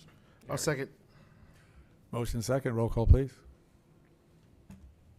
Councilmember Abadamos? Yes. Councilmember Joseph? Yes. Councilmember Washington? Yes. Vice Mayor Oro? Yes. Mayor Garcia? Yes. Okay, we'll move on now to business item number 9 here, annual comprehensive financial report and year-end financial results. Vice Mayor Oro and I sat through a preview of this last week. Yes, while Juan Gomez, our finance director, is pulling up his presentation, just want to say thank you to our committee members for being here tonight, and appreciate the council input on that last item. You come from work? You come from work? Good evening, Mayor, Vice Mayor, council members, and members of the public. Juan Gomez, Finance Director. Tonight, I'm pleased to present the fiscal year 22-23 Annual Comprehensive Financial Report, the ACFR, and our year-end results. It's going to be a two-piece presentation. One is the Comprehensive Financial Report and our auditor's opinion, and the second piece, the longer piece, is going to be how we ended the year and the results of those financials. So real quick, the ACFR document has 4 sections: the introductory, financial, supplemental, and statistical section. In there, there's several other reports, but in a nutshell, there's a lot of funds. We have about 60 funds. Each fund is treated separately, its own set of cash, expenses, revenues, assets, liabilities. So there's a lot of compiling of data and financials that we have to come together. If someone wanted to just get an overview of the city's financial position, they can just look at the introductory section, which includes the management discussion and analysis. That kind of gives you a broad overview of how we ended the year in terms of the financial status. I am also pleased that for the 9th year in a row, we have received the Certificate of Achievement in Excellence in Financial Reporting. That is given to agencies that prepare the document in accordance with certain standards from the Government Finance Officers Group. It is graded by 3 graders from other public agencies in order to meet certain criteria in order to achieve this. So we provide a document that is somewhat easy to read, not the easiest, but it is comprehensive. It meets all the requirements, and it includes everything that, for example, creditors and other folks would like to see in that document. How many years have we been receiving that? This was the ninth year in a row. Yep. Congratulations. Thank you. So the auditor's opinion, obviously we put together this document, but also in this course of putting this document together, the auditors come on site and they test certain transactions. So they test for the materiality of the financial documents. They issue an opinion that they feel is comfortable in terms of whether the financial reports are true in all material aspects. Now, they're not going to look at every single transaction. They're going to look at them as a whole for materiality. And their opinion is that they've issued an unmodified or clean opinion. That means that they didn't have to modify our financial statements. They didn't see any materiality issues or deficiencies in our financial report, so they issued a unmodified or clean opinion. The auditor also provides us with management and governance letters. Those are letters that they provide to the governing board and management in terms of issues that they may have found or encountered during the audit. And we'll go through a couple of those. There was one audit finding. Now, there's two different types of findings. There's a material deficiency and there's a significant deficiency. A material deficiency is one where it's the more serious one, where they think there could be a material issue with the financials. This is a significant deficiency. I know significant sounds like it's significant, I guess, but what they had was the auditor posted 30 closing entries. Now, when we're talking about closing entries, we have thousands and thousands of transactions. We have thousands of journal entries and transactions and revenues and bills and so forth. They posted 30 closing entries that they felt needed their attention and that we didn't catch during the audit. Now, again, we have some checklists and we have some safeguards in place. We also had some turnover in the finance department. We had new staff members that were coming up to speed. I'm barely been here a year as well, so we've been coming up to speed and learning all our funds and transactions and so forth. But some, for example, of the closing entries that they had recorded were, for example, one was a Measure T sales tax where we recorded it in the wrong fiscal year. So we received the payment for Measure T sales tax in August, and we recorded it in fiscal year 24, but it was an accrual. It was for the month of June, and it should have been posted back, so backdated back to June. That was one that we missed. Two, there were reclassifications to fund balance.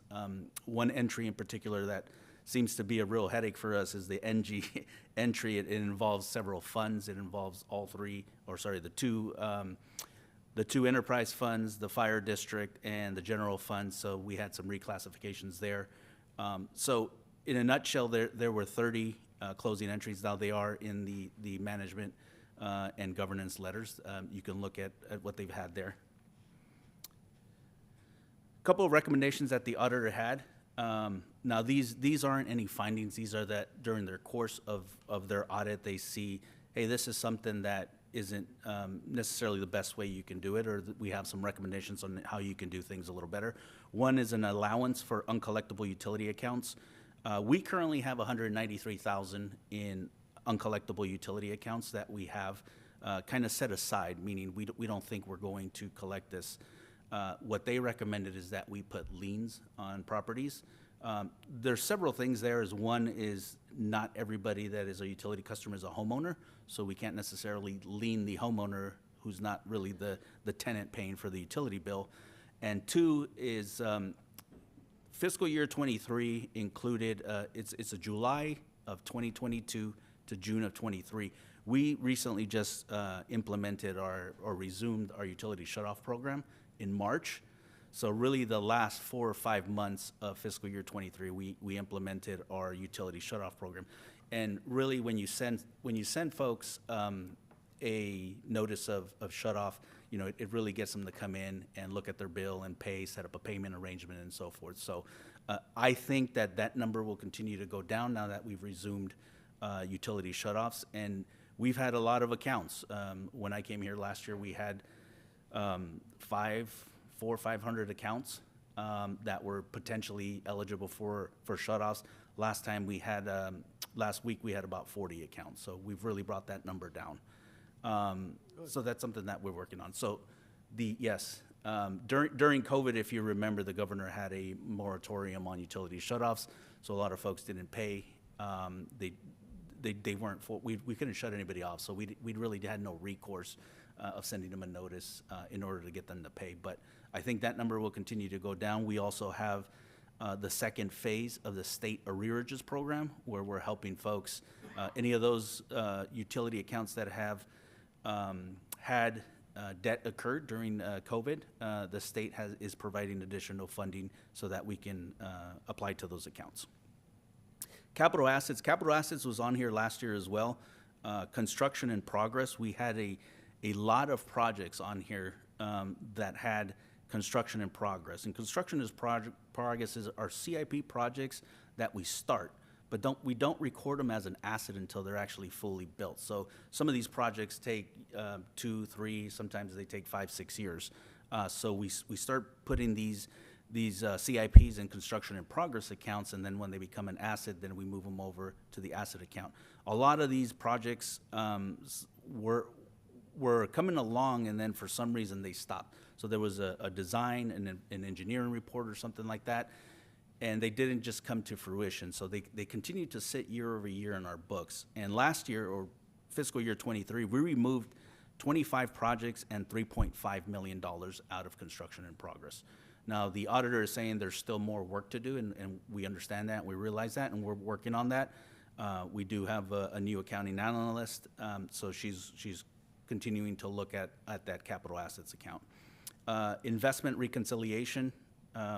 One thing that the auditor would like to see is that when we invest, we have pooled money. So we grab all these 60 funds money and we invest it in our investment accounts, whether it be LAIF, CAMP, or we have an investment advisor that invests the money for all 60 funds.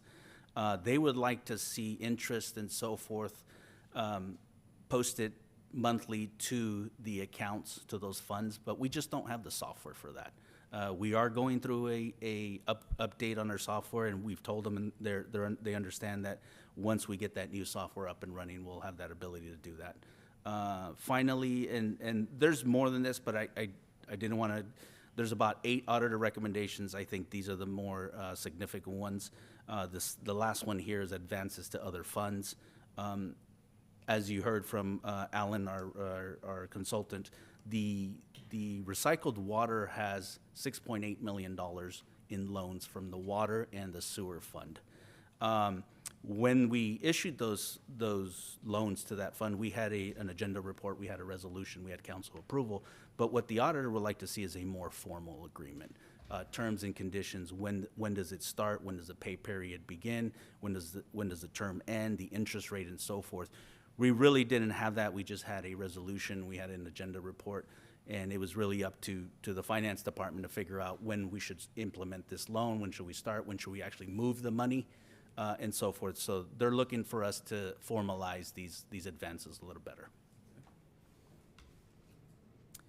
So that's the first piece. The second piece is the overview of the government results.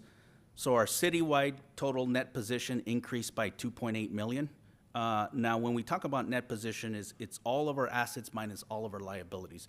So essentially, it's what the net worth. So, for example, if you look at yourself, it's the net worth of an individual. It's your total assets minus your total liabilities. That grew for the year $2.8 million. Now, the total city net worth, so to speak, is $377 million. That is all our assets, all our infrastructure, minus all our debt. Governmental activities represent $308 million, and our business types activities represent $68.7 million. Business types activities are our enterprise funds, our water, sewer, and recycled water funds.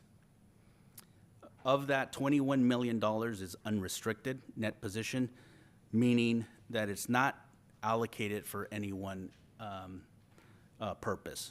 It's not committed, it's not restricted for debt service, for example, it's unrestricted. As we look at this slide, there is a lot of numbers, and this is how we get to our 377 million. As you can see, it's made up of current and other assets, mainly cash and investments, capital assets. What I wanted to point to in this particular graph is there's a large jump here in long-term outstanding debt. It's going from 22.3 million to 34.6 million, so that's a 43% increase. That's attributed to our pension unfunded liability increase. In 2020, CalPERS earned 4.7%. Their discount rate at that time was 7%, so they underperformed. They were expected to earn 7%. They earned 4.7%. The majority of a pension plan's earnings and increases come from investments just because the amount of sheer dollars that we have. It's not really the employee's contribution and the employer's contribution don't make a whole lot of dent into an unfunded liability. It's mainly that earnings piece. And you can see here, we increased approximately $9.4 million, $8.6 million due to CalPERS earning less than that was expected. Just as a reference, currently our unfunded liability here for the city is $9.4 million for PEPRA employees and about $600,000 for, $9.4 million for miscellaneous employees and about $600,000 for PEPRA employees. The nice thing about that, well, not the nice thing about the debt, the nice thing is that the following year, in calendar year fiscal year 2021, CalPERS earned 21%. So they outperformed their plan by about 14%. So next year, we'll see these numbers come substantially down. And we already have those numbers. It's just that I'm reporting on fiscal year 23 financials, but as I stand here next year, those liabilities will come down significantly. Now, these are our audited financials. This shows our revenues minus expenditures. Our general fund had $25.7 million in revenues, $25.4 in expenditures, and transfers in of $2.3 million for a net income of $2.7 million. Our special revenue funds, which also include the fire district, had $12.7 million in revenues, $9.7 in expenditures, $2.8 million in transfers out for a net income of $61,000. In here in this number is a lot of transfers into the capital projects fund. So special revenue funds are your gas tax, is like I said, the fire district, it's your Measure T sales tax. These are monies that can only be used for a specific purpose. When we receive these monies, they're highly restricted. They can only be used for a specific purpose. The majority of those monies are transferred out to capital improvement, capital projects funds, for example, street resurfacing, and so forth. So as we look at our proprietary funds, these are our enterprise funds. We had $14.3 million in revenues, $14.8 in expenditures, transfers out of $1.8 million for a net loss in water, sewer, and recycled water combined. Now, we'll break those out a little later, but they had a $2.3 million deficit. Internal service funds are funds that we provide services internally to our own department, for example, legal, IT, fleet, et cetera. $2.4 million in revenues, $2.6 million in expenditures for a net loss of $152,000. These proprietary funds should be self-sufficient. So as we heard earlier, revenues coming in should be sufficient enough for all the revenues going out. There should never be really a deficit unless we intentionally want that in terms of drawing down on fund balance. So citywide, we had $58.7 million in revenues, $58.5 million in expenditures. Our total net income for all the funds combined, again, we're looking at a big picture here, almost $3 million. This is our balance sheet here. All of our assets minus all of our liabilities gives us our fund balance or our net position. So the city as a whole has $117.6 million in net position. If I go back a couple of slides, you'll see here that the net position, again, net position is $377 million. And I just showed you $117 million. What happens here is our government-wide includes our capital assets for our governmental funds. And right here in the general fund, for example, has no capital assets. So which means we don't focus on a long term in terms of government funds. We focus on the short term, really just revenues, short-term assets, and short-term liabilities. This is another way of looking at it here. We come to the same number, $114 million in fund balance is what we started at the beginning of the year. That $2.9 million in net income brings us to $117.6 million. The governmental funds did have a combined fund balance of $47.7 million, an increase of $5.4 million. You can see how that's allocated. Restricted is $30.3 million. Committed is 9.3, assigned 4.9, unassigned is 2.7, and unspendable $500,000. Unspendable is really a property we own on Teresa Avenue. It is a home we own there. It's not spendable. We can't quickly liquidate that and turn that into cash. So let's talk about our general fund results for fiscal year 23. As I look here, this is last year's fiscal year 22. We had a net change in fund balance of $381,000. When we presented the budget, we were expecting a change in fund balance or a net income of $33,000. Then we did our final budget. We did our mid-year, we did all the council actions. We were expecting a $1.6 million surplus. When we ended the year, we ended up with a $2.7 million surplus. Our revenues came in slightly lower than the final budget, but really our expenditures came in substantially lower. We were expecting $26.6 million in expenditures and only $25.4 million came in. So that came out to a $2.7 million net income. Our revenues increased 5.4 from fiscal year 22 to fiscal year 23, from $5.4 million to 25.7. Sales tax increased 2.8 million, investment earnings 1.1, permits to 282,000, and so forth. Sales tax was the biggest. As you remember, we had a favorable sales tax audit that had a taxpayer come in under our jurisdiction, and that taxpayer alone provided $1.8 million. So not only did we get that one-time bump, we're also getting a continuous income stream moving forward.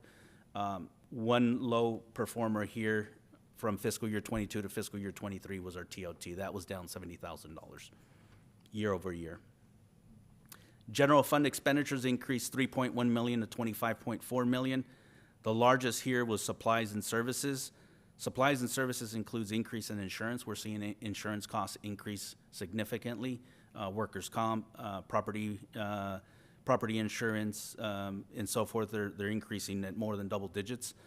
Legal services related to water litigation. 220,000 related to the sales tax recovery. So we had that sales tax recovery where the consultant found the misallocation, but we also have to pay them their percentage of finding that misallocation.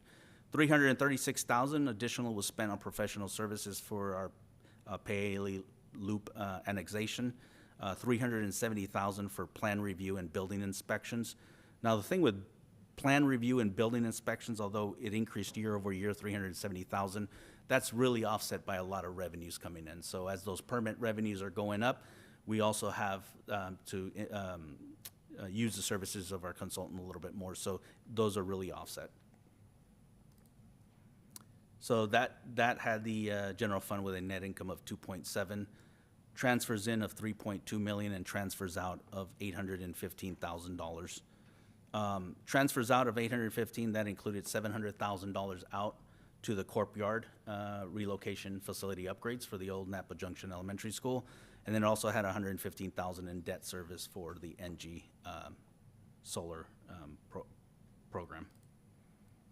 So as we look at our fund balances, so we saw that $2.7 million increase. Our fund balances went from 12.6 million to 15.3. So we have, again, this is looking back, fiscal year 23, 1.3 million capital projects. General fund contingency moves up to $6.6 million. Now, our target is 25% of expenditures. We've met that here. We've funded that emergency fund. This is our contingency fund. This is if something happens, if we really need. This is the break glass in case of emergency fund. So we funded that, and we feel good about that. Economic development fund, $100 million. All other 1.6. Unassigned 4.7. Unassigned is really anything that's not otherwise committed or restricted already. So it's just unassigned. But I'll show you on the next slide that when we created the fiscal year 24 budget, we had reworked these fund balances. So really the unassigned at fiscal year 24 is really only going to be $2 million. And as you recall, when we implemented the 24 budget, we had eliminated the economic development reserve. We had eliminated the capital projects, and we've funded these repair and replacement funds. Parks renovation and replacement, 2.7 million, streets, 1.5, and so forth. So we shifted $5 million, which means our unassigned fund balance looking forward at the end of fiscal year 24 will only have $2 million. Now that is money, $2 million, that's ready to be put to work. That is not money that is assigned or that we've allocated to something in the future. Again, as I mentioned to the Finance Committee, that we have all this development going on, all these new houses, but we're going to need additional police services, additional services in terms of, park maintenance, class offerings, and so forth. So those are things, although we have a $2 million sitting in a bucket that's ready to get put to work, staffing changes, staffing additions, public safety issues, street lights, PG&E bills, et cetera. Those are things that come into consideration there. So the ACFR includes a consolidated financial statements for both the city and the American Canyon Fire Protection District. And I just wanted to mention them real quick. They had $6.8 million in revenues, $8.8 million in expenditures, $2.1 million in financing sources, other financing sources, and a net position change of positive $120,000. What that was is in fiscal year 23, they entered into an agreement with Pierce Manufacturing for 2 fire engines. So they entered into a purchase agreement with Bank of America for $1.8 million, and they purchased 2 fire engines. So you can see that their expenditures here is really high here. It was almost $2 million for 2 fire engines, but they financed the majority of that. Now we're talking about our enterprise funds here. This is our water enterprise fund revenues of $9.3 million for the fiscal year, expenditures of $8.9 million, transfers out of $1.1 million for a net change in net position of negative $748,000.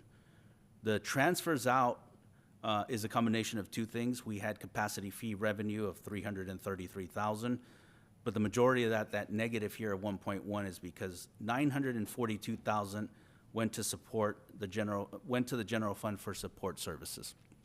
That includes admin services, city manager, finance, HR services, and so forth. So although these are self-sustaining funds, they don't have their own HR department, they don't have their own finance department. We provide that service for them.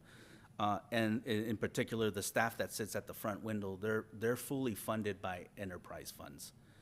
So although they're in the finance department, their paycheck comes from the finance department, but we then seek reimbursement from the water, sewer, and recycled water fund to pay their salary. $320,000 was transferred out to the general fund for legal services, and $297,000 to the CIP for the modulars the extra office space modulars that we're building at the water treatment plant. So what that ends, the water enterprise fund of $39.2 million net position. Unrestricted is $12.4 million. We do have a advance to the recycled water fund, so our unrestricted net position in the enterprise is $11.1 million.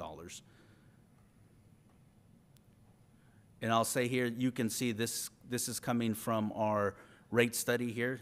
We're roughly here at $11.1 million, but you can see we're dropping considerably here. And we're dropping because roughly $9 million in rate-funded capital expenses are expected in the next 5 years. We're talking about paying cash for the water membranes in fiscal year 25 of $1.2 million. In the past, we've financed that. In the past, we've paid 3-4% loan. That water fund really has very little debt. The only debt they have is the NG debt service. Everything other than that fund is really debt-free. So we're paying cash for the water membranes in fiscal year 25. $7.7 million in the next 5 years is going to be paid towards the site's reservoir. So you can see that those reserves are dropping considerably. And although the water rates are going up, they're not going up as high as otherwise because we have these cash balances here. We have these reserves to offset really big increases. We look at our wastewater enterprise fund, revenues of 5.4 million, expenditures of 5.6 million, contributions and transfers out 735,000 for a negative net position change of $850,000. Again, kind of the similar revenues coming in for capacity fees, transfers out of 971. Again, the majority of that is $985,000 transfers out to the general fund for support services. There's a net position of 30.6, unrestricted of 9.7 million. They have the largest loan to the recycled water fund, $5.5 million. So really their available cash balances to build projects, to fund projects and so forth in that particular fund is only 4.2 million because 5.5 is tied up as a loan to the recycled water fund. So again, as we look at that, those cash reserves here from the enterprise fund for the sewer, we're dropping considerably again. From fiscal year 22, it's little over $6 million down to under $3 million here. A lot of projects that were anticipated in fiscal year 23 were delayed and are going to be completed in fiscal year 24. What we're talking about here is the UV disinfection, sewer station 4, sewer rehab. Those were all scheduled to be done in fiscal year 23. So our rate model, and as Councilmember Joseph mentioned, that we had a lot of anticipated projections in there, but the rate study just expanded. It got delayed, and we had staff turnover, and it took a long time. So we went with those, but we can update those numbers, and we can have a more accurate position there, where ending fund balance and continuing on from there. So our recycled water, again, our newest fund here, revenues of $239,000. Not a whole lot of revenues, expenditures of $556,000, a change in net position of $633,000 for that recycled water fund. Again, they have $5 million in net assets, but they have $6.8 million in debt. You can see their transfers out, $278,000 for CIP, $31,000 to the general fund for legal services, and $22,000 to the general fund for support. Their net position is negative $1.3 million. Now, as we look at this last slide here, these are the capital assets by classification. This just shows all the assets that the city owns: land, construction in progress, right-of-ways, utility system, recycled water system. 327,000 was last year. This year, a slight decrease to 325,000. Majority of that is attributed to depreciation in those assets. We have new assets coming online. We put them in here, but then there's also depreciation that is affecting the current assets. With that, the general fund is in a good position moving forward. We have a lot of new development.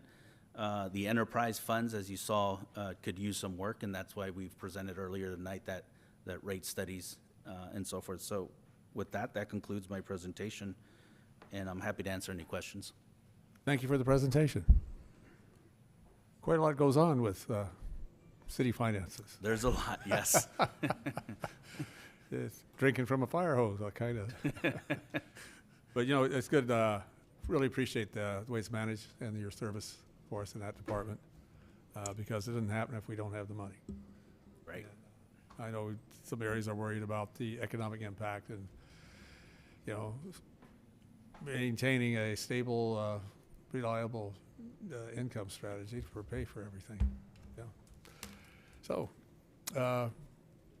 Councilmember Joseph, you have some expertise in this area, sir. Yes. Well, first of all, thank you for the report, and in general, the audit is a good thing. So, and the numbers are good. The only area I want to bring up, and I bring it up on a regular basis, is we need to be talking about finding the ongoing revenues to maintain our parks and streets.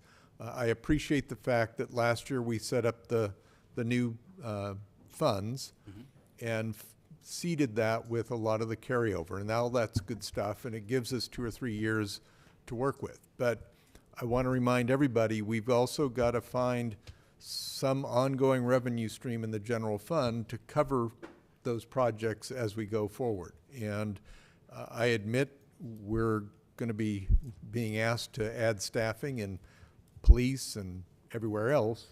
But I just want to remind everyone that we need to also set some money aside to fix the parks and the streets and buildings as we go forward. And the good news about that kind of a capital set aside is if we have any kind of a blip in our revenue stream, it's not the end of the world if we have to kind of defer the statement. But if we go out and hire staff, they generally don't appreciate when we say, we'll get back to you on your paycheck. Yeah. So just food for thought. I'll be advocating staffing too, so you can bring this back and say whatever. But just my standard soapbox, capital set aside money. We got the process and that's good, but now we got to find the ongoing revenue. I'm just going to say my standard, I agree with the capital set aside. We have to keep our parks looking beautiful. Yes. Well, we end up doing a lot of catch-up from time to time. Yes. Any other questions from council? Okay. Vice Mayor? Actually, one quick question for you, Guan. Yes. How long on the one part where you said that the closing entries, how long do you get to respond to them to say that you've made those corrections to the auditors? That's already occurred. So that's done. Before the issue, they initially asked for, a game plan for next year. How are you going to prevent this next Okay, time? so those are closed out. Yeah, that's a closeout, correct. And if I can jump on that, 30 closing entries, I mean, I've been around in years where, that wasn't necessarily, there have been bad years where you have a number of closing entries, but do they have kind of a range? Do they want to say keep it under 5 or something, or? No, I think some of them were a little, I think, in their eyes, a little bit more obvious that where we should have kind of caught them, and it's not a range, but there was some where the starting fund balances, for example, were not correct. We had restatements, so they were a little bit more.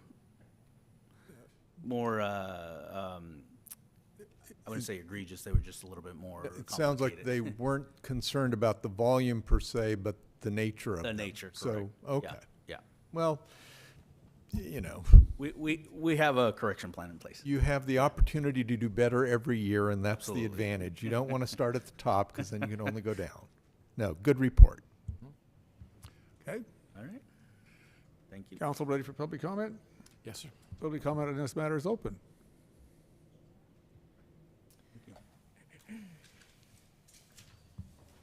Do we have anyone online? I have no hands raised online and no speaker cards. Okay. Well, thank you for your presentation. Appreciate the work you're doing. Okay, we'll close public comment. We move on to the next item, which will be management staff oral reports. Park and Yes. Community Services Commission mid-year update. Yes, Mayor, we have a couple of management reports. Director Akita has one from PCS, and then Jay Atkinson, our wastewater systems manager, has one from maintenance and utilities, and then Bill has a quick update on Measure K, and I don't think there are any other updates, but.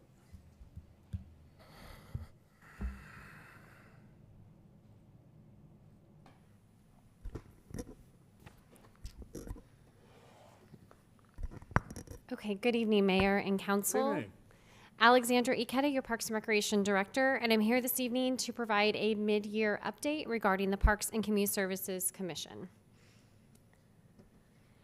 So on June 20th, 2023, during a joint special meeting with the Parks and Community Service Commission and this body, the council approved their fiscal year 23-24 work plan, which included prepare a request for proposal to update the 2012 Parks and Community Services Master Plan, update the 2023 Parks and Recreation fee schedule, identify repair replacement projects for the fiscal year 24-25 from the Repair and Replacement Fund, rename Community Park 1, Community Park 2, and the former Napa Junction Elementary School, which is now serving as our community center, and identify potential 2024-25 capital improvement program projects. The Parks and Community Services Master Plan was created in 2012 by members of the Parks and Community Services Commission, the Open Space Advisory Committee, the Planning Commission, members of our community, and city staff, and was formally adopted by the council on June 5th, 2012. This joint effort to create a guiding document was intended to represent the city's first comprehensive approach at identifying the direction and scope of the American Canyons parks, civic facilities, open spaces, recreation programming, and other services that are vital to this community, and to be the roadmap on how the city of American Canyon will get there. On April 13, 2023, the Parks and Community Services Commission reviewed the plan and agreed that it needed to be updated. As part of the fiscal year's work plan, city staff is currently working with RRM to provide a scope of work and proposal for updating the 2012 master plan. The work will include ensuring that the plan is consistent and complementary to the city's general plan and the 2019 American Canyons Bicycle Plan, include a review and update of the 2015 Parks and Recreation Needs Assessment Plan, include our goals and objectives, programs and services, design and development of new parks and facilities, funding and resource allocations, and an implementation plan on how to actually implement it within the community. We hope to bring the scope of work and the estimate to the Parks and Community Services Commission at the meeting, at the March meeting, and included in the fiscal year 24-25 PCS work plan with the request of allocation of resources to update that plan. In fiscal year 22-23, the Parks and Community Services picked up the fee study project that was originally started in fiscal year 19-20, but was paused due to the COVID-19 pandemic. With the hard work of the commission, community members, and city staff, the commission recommended 16 service categories and a cost recovery pyramid that outlined and defined the cost recovery percentage rates for the services offered through our Parks and Recreation Department. Each service category was strategically placed within the cost recovery pyramid, defining a common language of terms and concepts related to pricing and setting the cost recovery percentage associated with each level of service. In addition, the 2023 Parks and Recreation user fees were created. These fees had not been updated since 2004. These fees were approved and adopted by this body on April 18, 2023. The Parks and Community Services Commission is currently in the process of reviewing these fees. As you recall, we were here last year, and although we recommended a fee increase, in most cases this increase was incremental and well below the cost recovery pyramid that was created to help guide this process and discussion. It is important to review our fees on an annual basis as part of the budget process. This helps reduce the need to dramatically increase fees, avoiding fee spikes that are more likely to occur when municipalities leave fees unchanged for multi-year periods. The Commission has already had one review of the proposed 2024 fees. The second review will take place at the February meeting in hopes of bringing the proposed fees to this body in March in preparation for the fiscal year 24-25 budget and summer programming, which registration will occur in April of 2024.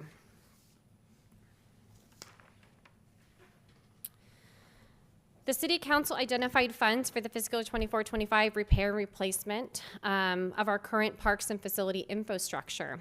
Based on the recommendations from the community, the Commission, and city staff, the Commission identified several capital improvement program projects for the repair and replacement program, for the repair and replacement fund for fiscal year 24-25. These projects have been prioritized based on priority. Veterans Park Playground. Although this is not our oldest park, due to the manufacturer being overseas, and after speaking with our park maintenance staff, it is really difficult to update this park. When equipment breaks or fails, it's really hard to get that equipment replaced. So we have prioritized this project as being number one, with the replacement of the equipment, as well as installing installing pour in place. And that's with keeping the eye of inclusivity when we look at our replacement projects. Number 2 is our water fountains. So the commission identified that providing a dog bowl to our water fountains are really important to our walkers within the community.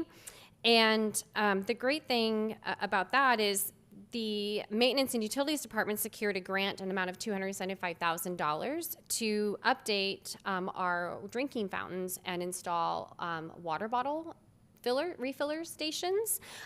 So the MUD team is currently looking at what that additional cost will be to add the dog bowls to those refill stations at our water fountains.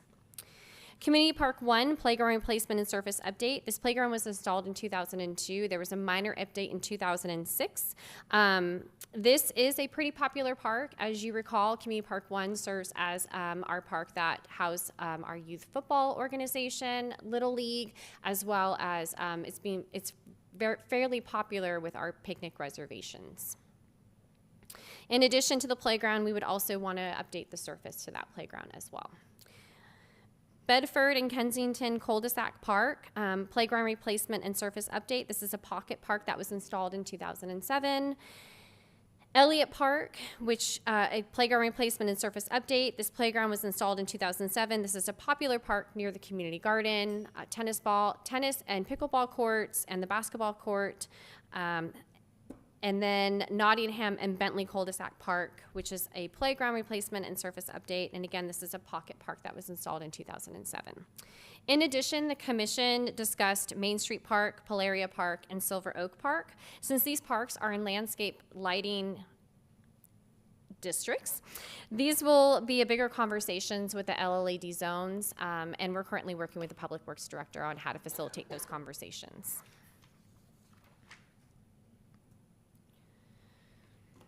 The commission was given the task of renaming Community Park 1, Community Park 2, and the former Napa Junction Elementary School, which is unofficially called our community center.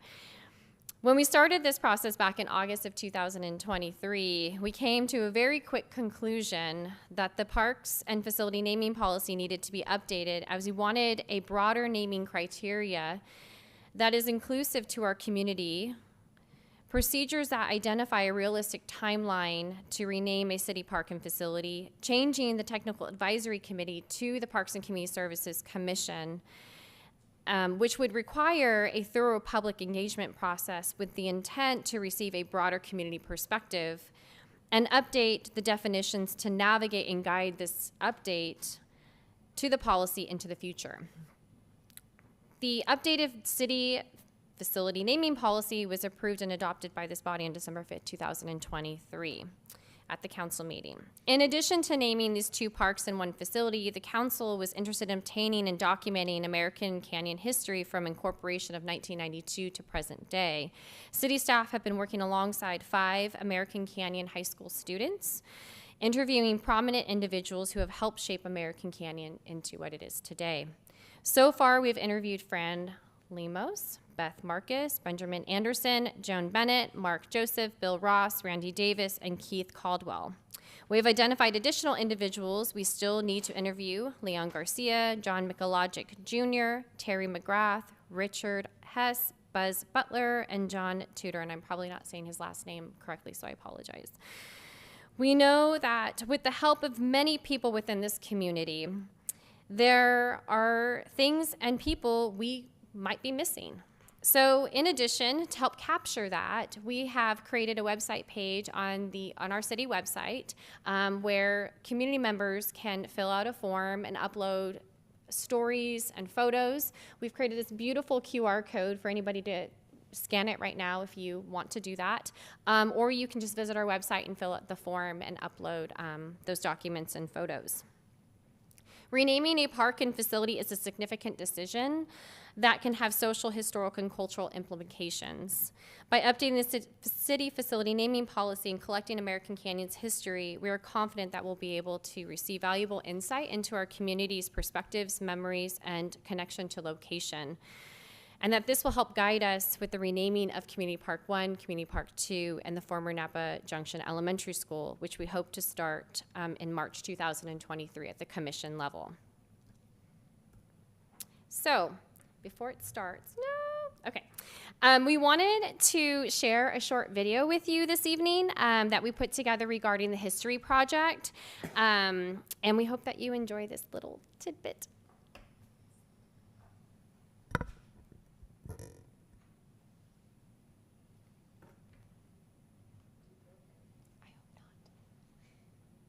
Oh, where's the sound?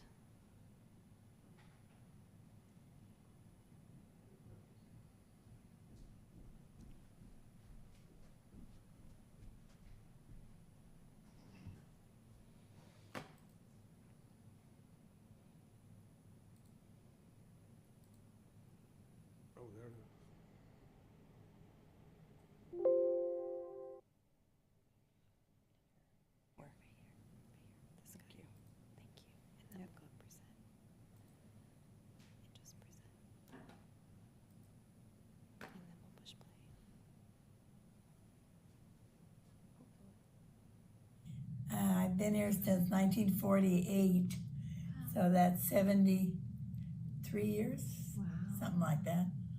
I served on the council for 14 years. We're in the process of incorporating. We were trying to figure out what name we wanted. We were thinking Napa Junction, because Napa Junction was. Bump up the volume. Yeah, let me Years pause it really quick ago. and see if I can get the volume to go up just a little bit.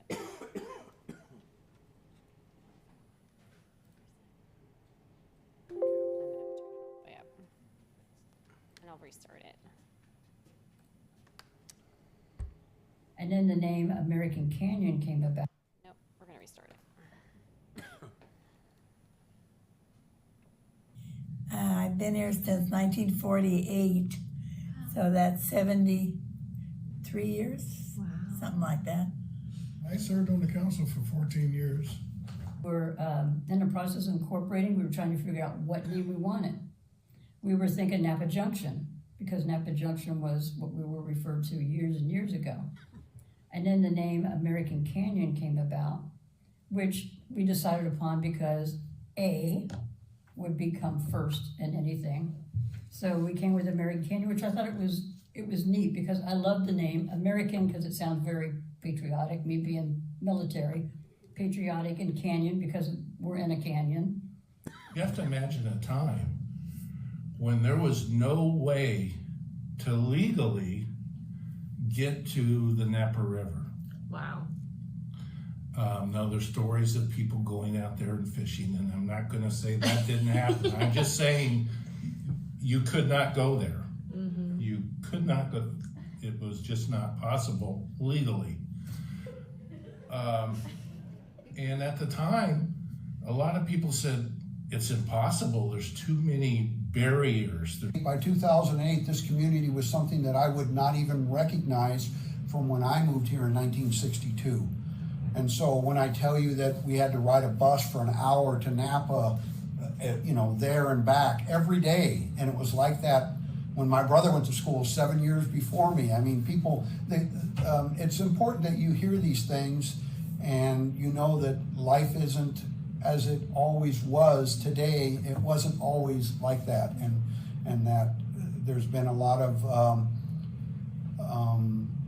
hills and valleys as before for American Canyon, for us as a country, and for American Canyon, as a city, just a little local entity to get where it is today. Putting everything in place didn't take 3 years. It's taken all of these years, and it's taken many city council members over time. All right. So, yes. Yes.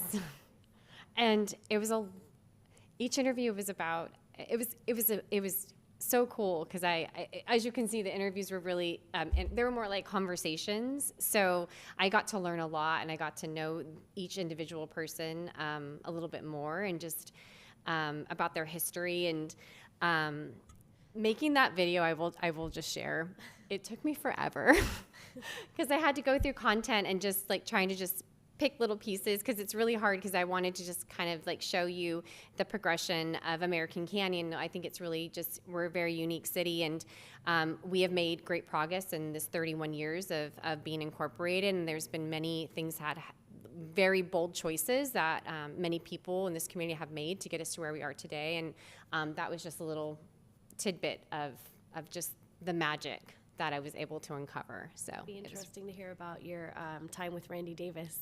That was fun. That was fun. My time actually. So Randy Davis and then Keith Caldwell. There was a little bit of I had to like.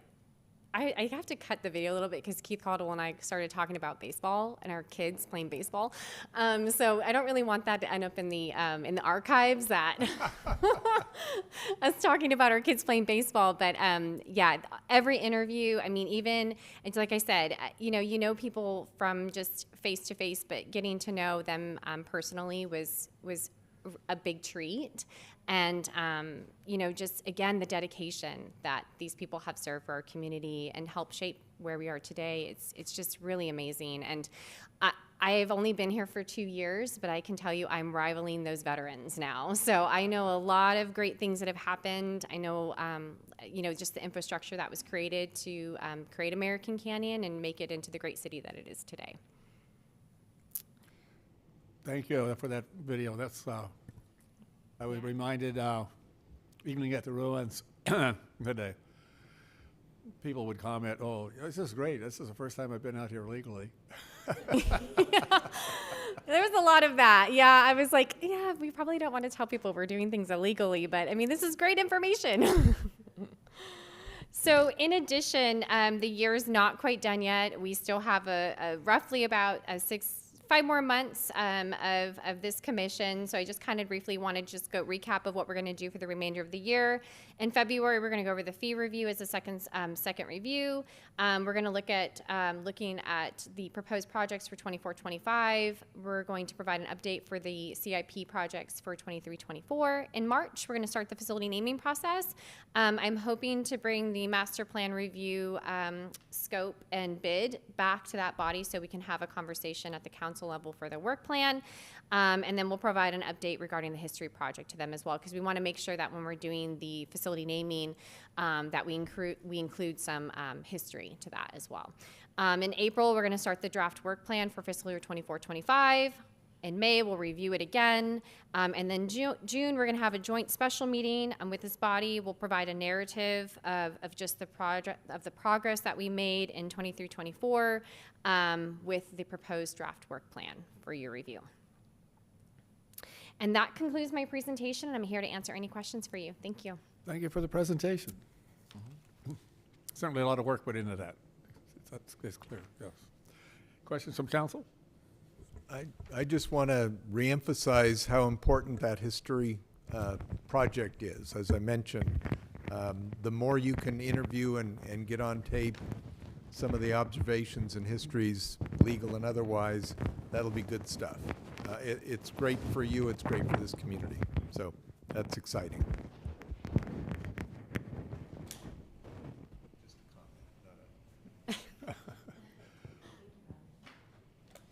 Anything else from the council?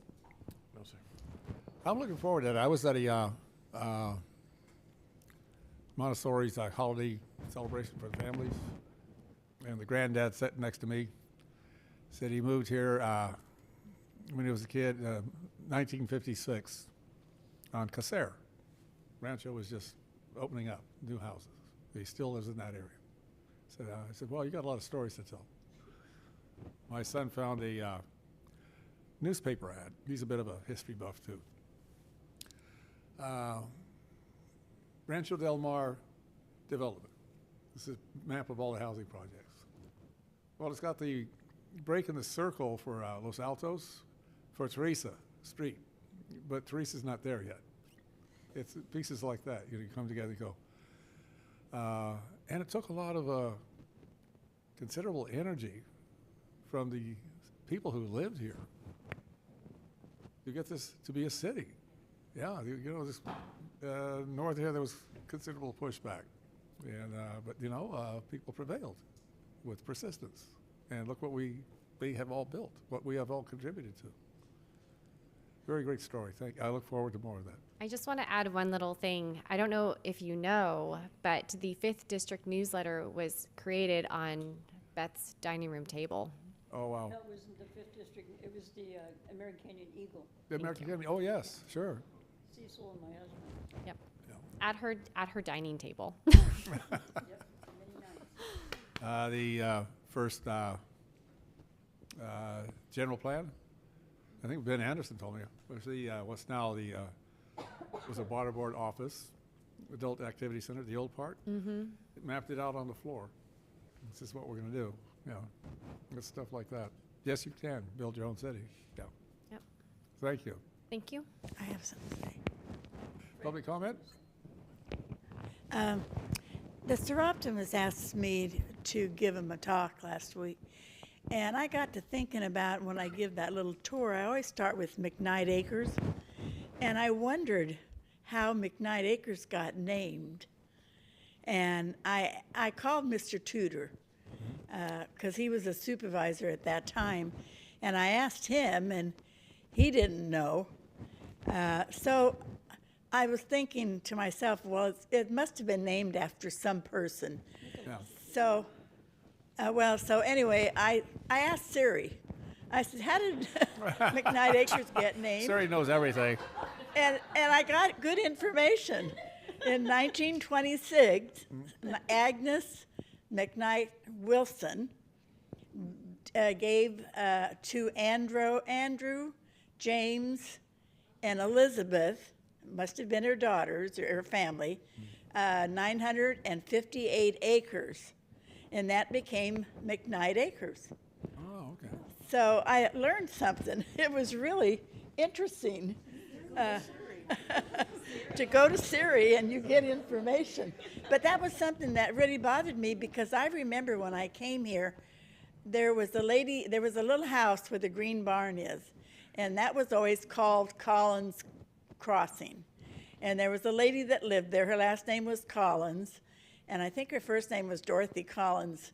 And that's all I know is that she lived there. And then I guess the green barn was probably part of her property. I don't know exactly how that came about. But then when we became a city, it was going to be, Lucky Market. And the developer decided to end up with Safeways. But it was just interesting to me to find out about McKnight Acres because I wondered, it was the first development in American Canyon. And I know that people bought a lot and they did whatever they pleased on that lot. Yeah. The county didn't care what they did, and it was all on septic tanks and well water. And I remember Mr. Young, we had a lot of people in American Canyon that worked at Mare Island, yes. And they were supervisors over there. And Mr. Young came up to us and asked us if we would join the water district because the people in McKnight Acres needed water. And it didn't benefit us, but we did get into the water district to help finance that at the time. So it was just interesting to find out about McKnight Acres, so I wanted to share that. Well, thank you for asking Siri.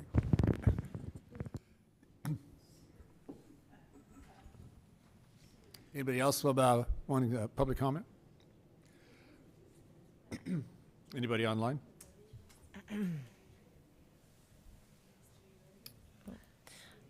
I have Karen Fritz. Okay. Go ahead, Karen.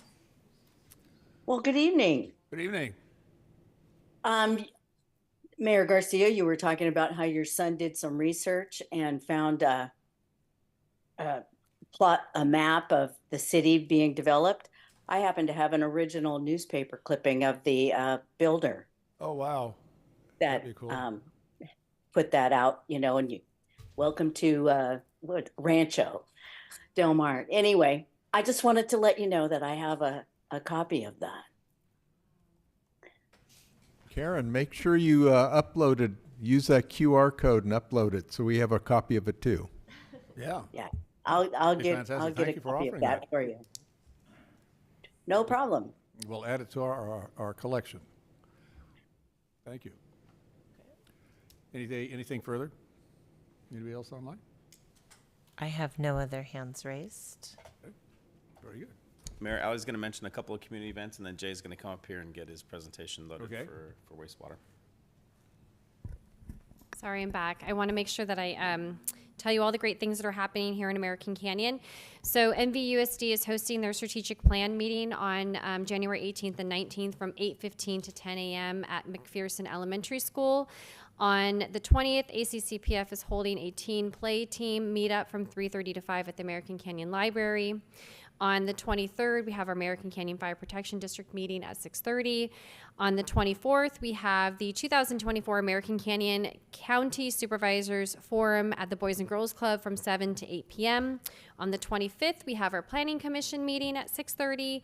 And then on the 27th, there is a Newell Bright Start social hike from 10 a.m. to 1 p.m., which is offered by ACCPF. And I need you all to save the dates for the next 3 dates. We have our State of the City series is coming back full force. Our fearless leader is going to be providing an update on the city. So on the February 21st, we will be having our digital broadcast from 6:30 to 7:30 p.m. and that'll be featured on YouTube. On February 22nd is our in-person presentation at the Adult Activity Center, and that's going to be from 11 a.m. to 12 p.m. And then on March 12th, we're going to have our business luncheon, which is going to be hosted by the American Canyon Chamber of Commerce, and that's going to be from 11:30 a.m. to 1:30 p.m. And tickets are on sale at amcanchamber.com. All right. Thank you. Where's the lunch though? Lestrada's, or do we know? I think it's the DoubleTree. Oh, okay. Thanks. You're welcome. Thank you for the updates. Anything further? We have a presentation on our update on our wastewater operations. We're moving now to wastewater.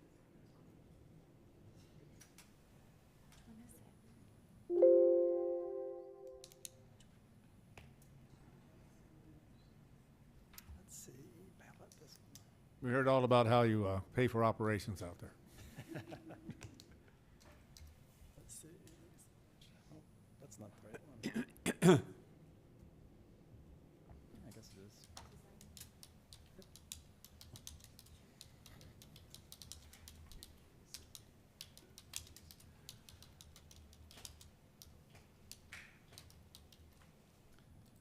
From beginning.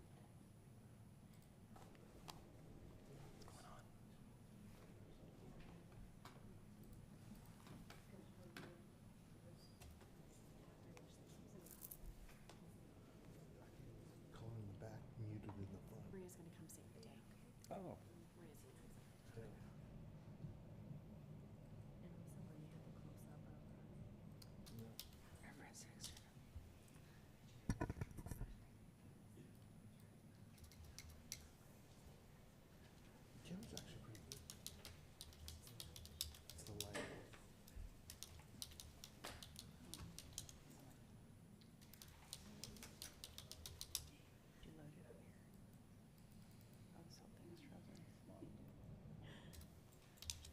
Trying to use all those graphics. A lot of those.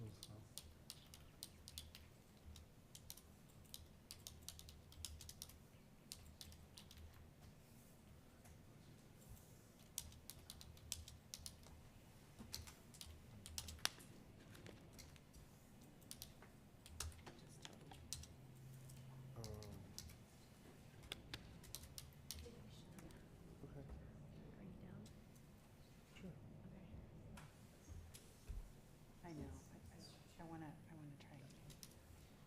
It's just Mayor? Yes. Pardon me. The next item is an update related to Measure K. It's an oral report from City Attorney Bill Ross. He can probably give that to you right now while we work on Oh, yeah, getting this sure. presentation. Okay. We'll move on to the Measure K update.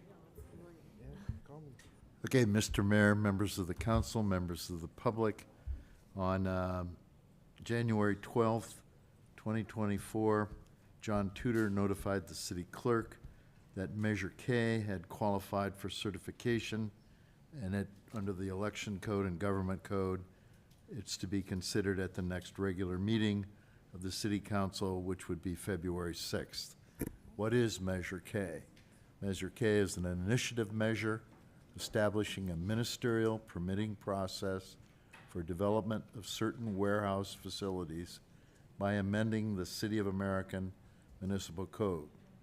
The initiative measure would establish by amendment to the municipal code a ministerial, non-discretionary permitting process to incentivize development of sustainable, energy-efficient warehouse facilities.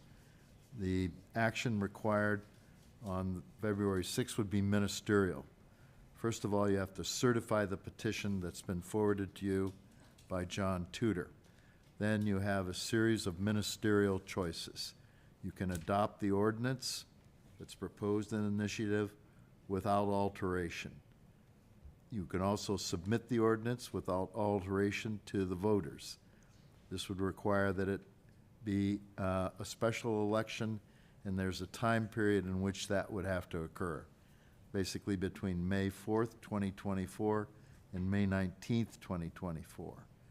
Third, you can order a report, and it's known as a 9212 report, which requests additional information that must be presented back to the council within 30 days of your order of that. If you follow that procedure, the matter then would come back to the council on March 5, 2024, and you would have the same ministerial choices: to adopt an ordinance without alteration or submit the ordinance without alteration to the voters. And then the time period for the election would be between May 31st, 2024 and June 16, 2024. There will be a detailed staff report from our office on those actions, but that is the summary with respect to Measure K. Any questions? Any questions from council? A quick question on the schedule. So there's no way we can link it to a general election or another election? It would have to be a special? Yes. Anybody else on council with a question? Comment? Thank you. Open public comment on the matter. Anybody from the public wishing to comment on this? Anybody online? No one online. Okay, we'll close public comment. I think now we're ready for the Maintenance and Utility Division report. Take it away, Jay. That rhymes. Hello, council members and mayor. My name is Jay Atkinson. I'm the Water Reclamations and Maintenance Supervisor, Operations Supervisor.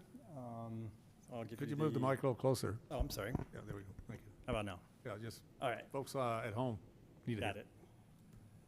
it. So I just wanted to start off with, this is our crew. This is the first time that we really had our entire crew together. We're just kind of celebrating kind of the end of the year. So that shows, you know, the operators, the maintenance, collection system, environmental compliance, the entire group. So it was a good launch. This next slide is just kind of treatment production.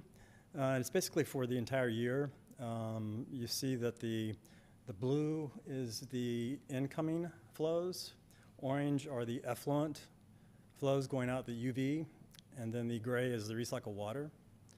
You can see the gray has started to creep up, you know, in the summer times when we have the higher demand months, that our recycled water that is actually creeping up to what our effluent is going out to the UV. So it's about half and half, which is just a sign that we're using more recycled water.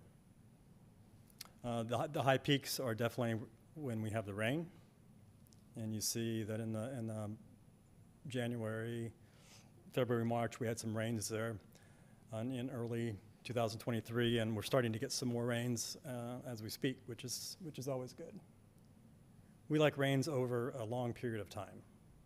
Yeah. Some of the operational activities that have been going on, it's kind of hard to explain this, but there's just a lot of the main basin there, the overflow basin. You can tell that there's a lot of grit. That's basically about a year's accumulation of grit that comes into our system. It's kind of a real manual way to get it out of there. You see the pump next to it, the one on the bottom right, that picture, is just showing one of the check valves is just plugged. That's the stuff that's coming through our pipes that we're pumping to the recycled water system. The truck that's there is pulling up a pump, so we've maintained several pumps this year, pulled them out of service. The headwork screen maintenance activities are ongoing, Green Island VFD replacements. One of the really nice things that we have now is we've got communications or telemetry to our biggest pump station, which is Building E. So from your phone, you can actually look at Building E and see what it's doing. We also have the same thing with Green Island Pump Station and all of the other big pump stations that we have. We have communications with alarming capabilities and the whole 9 yards. One of the big things that we're doing, it's taken up quite a bit of our time, is we're working on the energy upgrade high strength waste industrial project. And the picture that's shown is basically just a site diagram of potentially where we could put these processes. We're looking at what's shown on this one is kind of like a mesophilic digestion process, but we're actually looking at several types of treatment processes for this high strength industrial waste. Excuse me, what's mesophilic?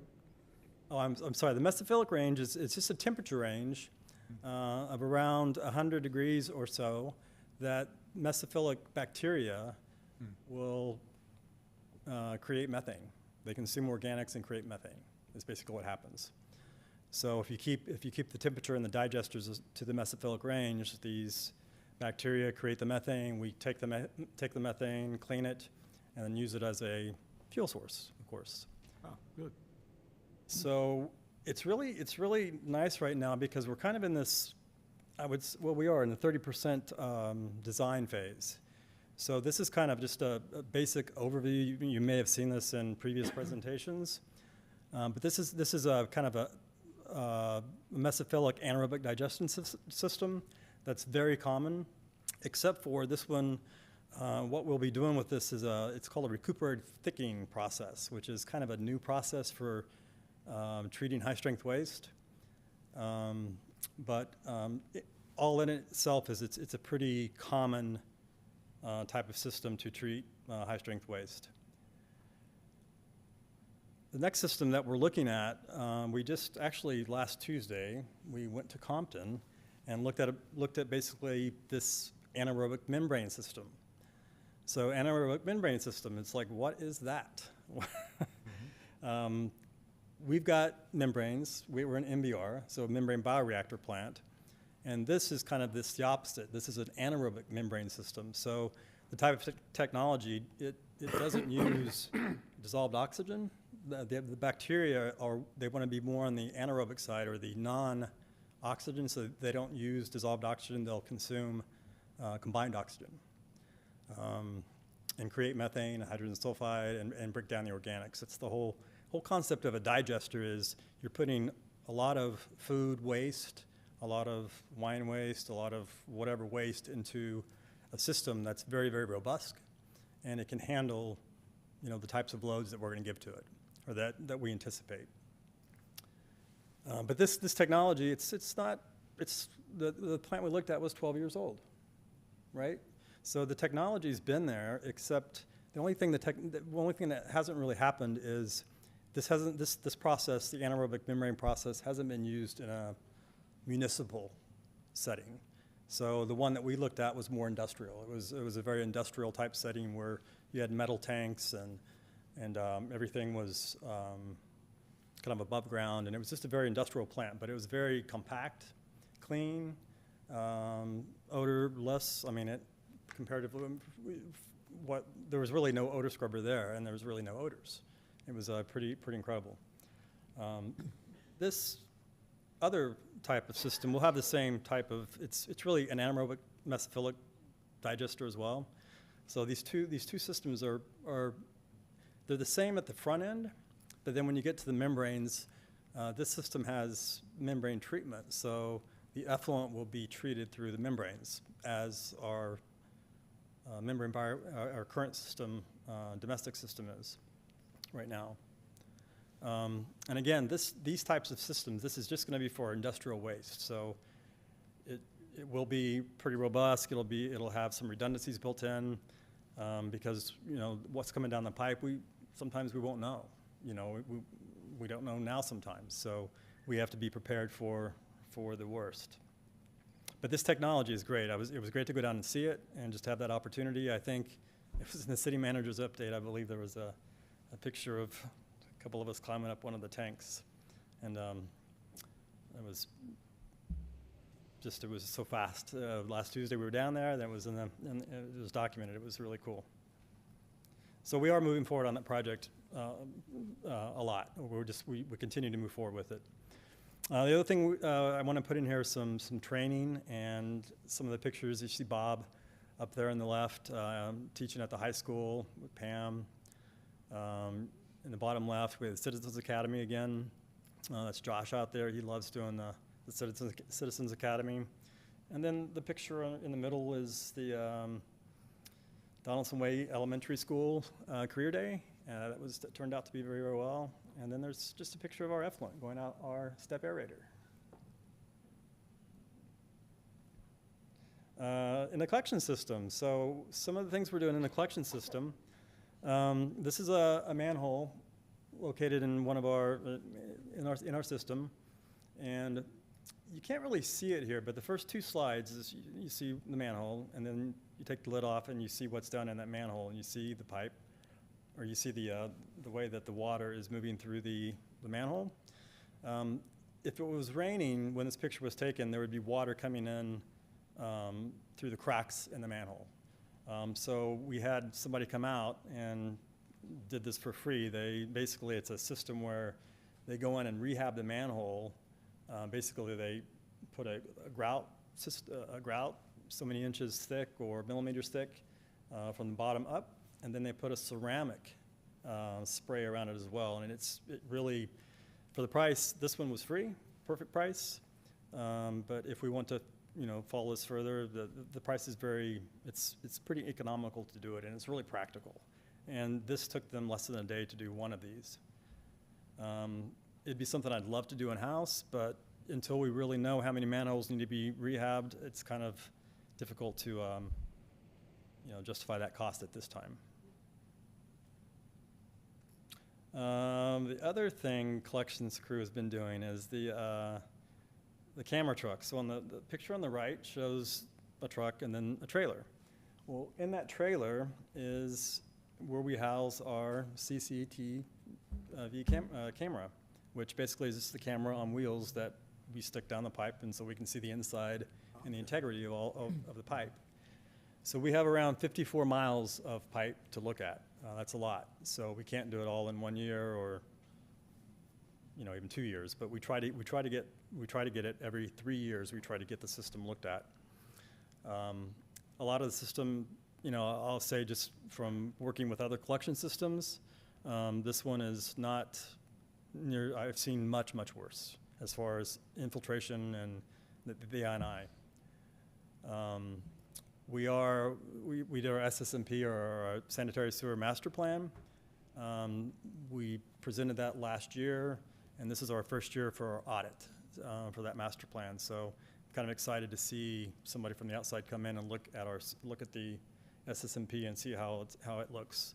The other thing that we're doing is the pump stations. We need to have a plan in place, emergency response plan for all the pump stations. So that is ongoing. And then it's the collections crew there on the left. Let's see.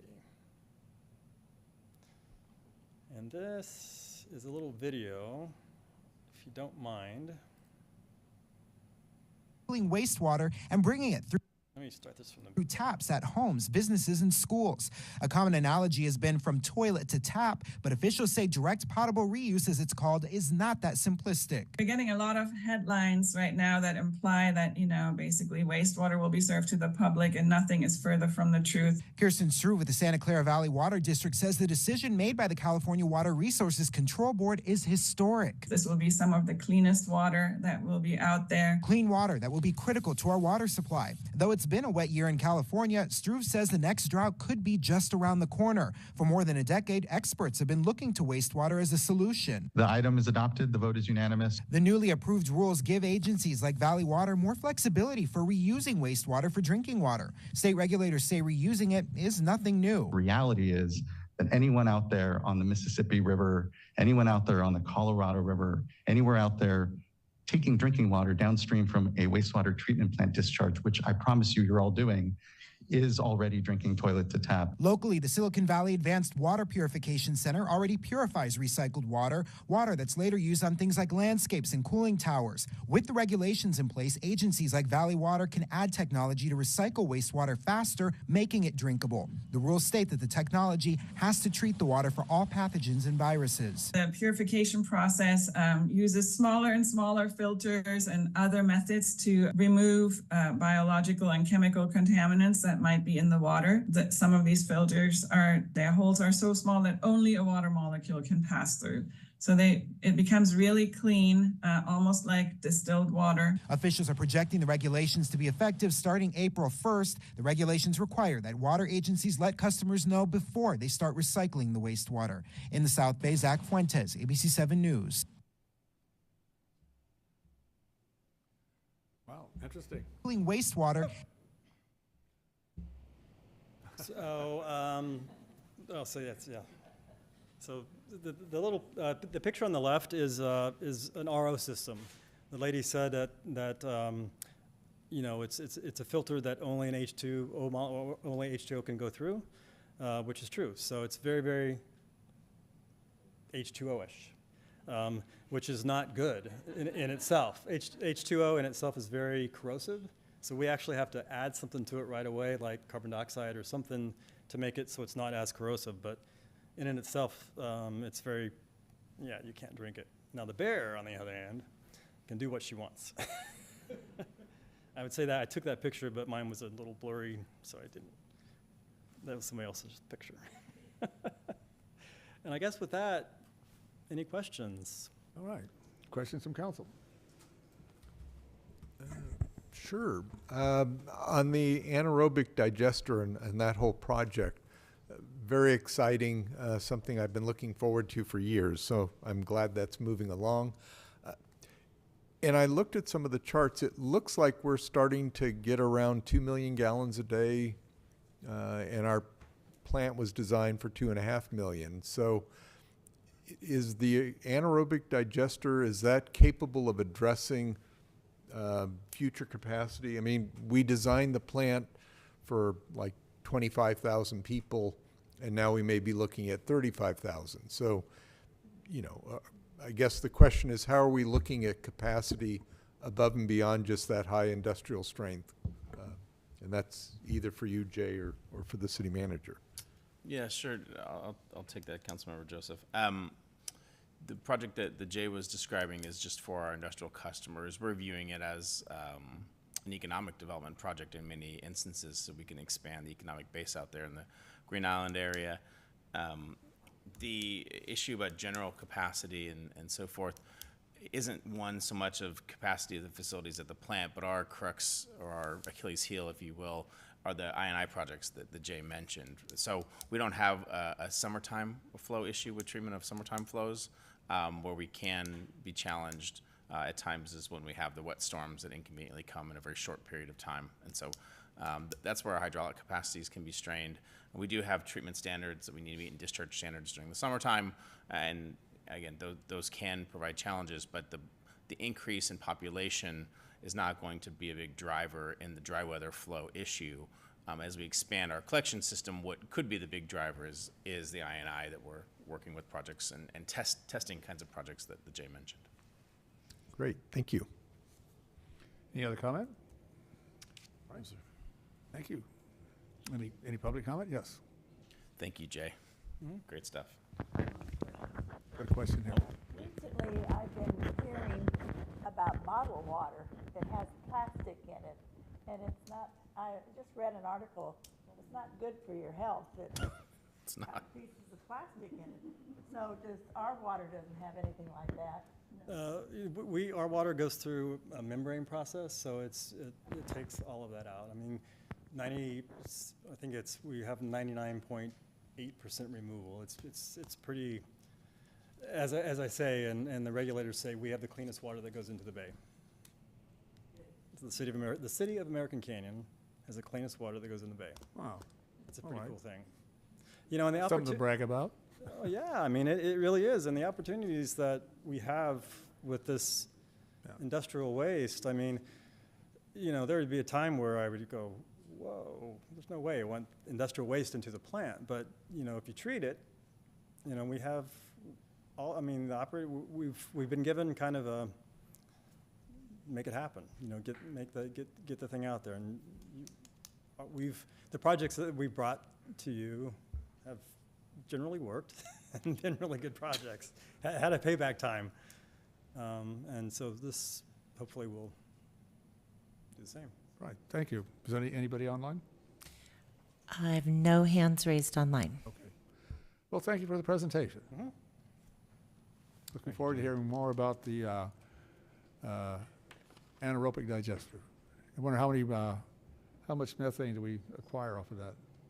It'll be all part of the package that we pulled together eventually for the council. We're gonna have all kinds of specifics around energy offsets, methane generation, the amount of waste and tipping fees and everything else. The rates that we talked about earlier were not for this project. They would be separate rate structures for our industrial Yeah, I was customers. just wondering, the landfill out there had the methane that they collected off of that. I forget how many thousand houses that would serve. Yeah. Okay. Ready to move on now to mayor, council comments and committee reports? Yes, Mayor. Councilmember Joseph, anything to add to your report? No, but I do have a future agenda request. Okay, we'll get to that in a moment then. Councilmember Washington? Just to add, just want to say we attended most of us attended a nice ribbon cutting for Triumph Fitness Center. Had a really good showing. I'm really excited about the young people who are involved in that. That's something that we've all been saying. We wanted to have something for the young people to go to in the city to get themselves involved in. So that was a good opening. We also went to our NICLOG meeting this past week, and it seems like that's the theme of everything water, you know, because that was something that they presented very well. And as a county, I think we're working really good collectively in addressing ways of saving water and preserving water. So it was a really good meeting.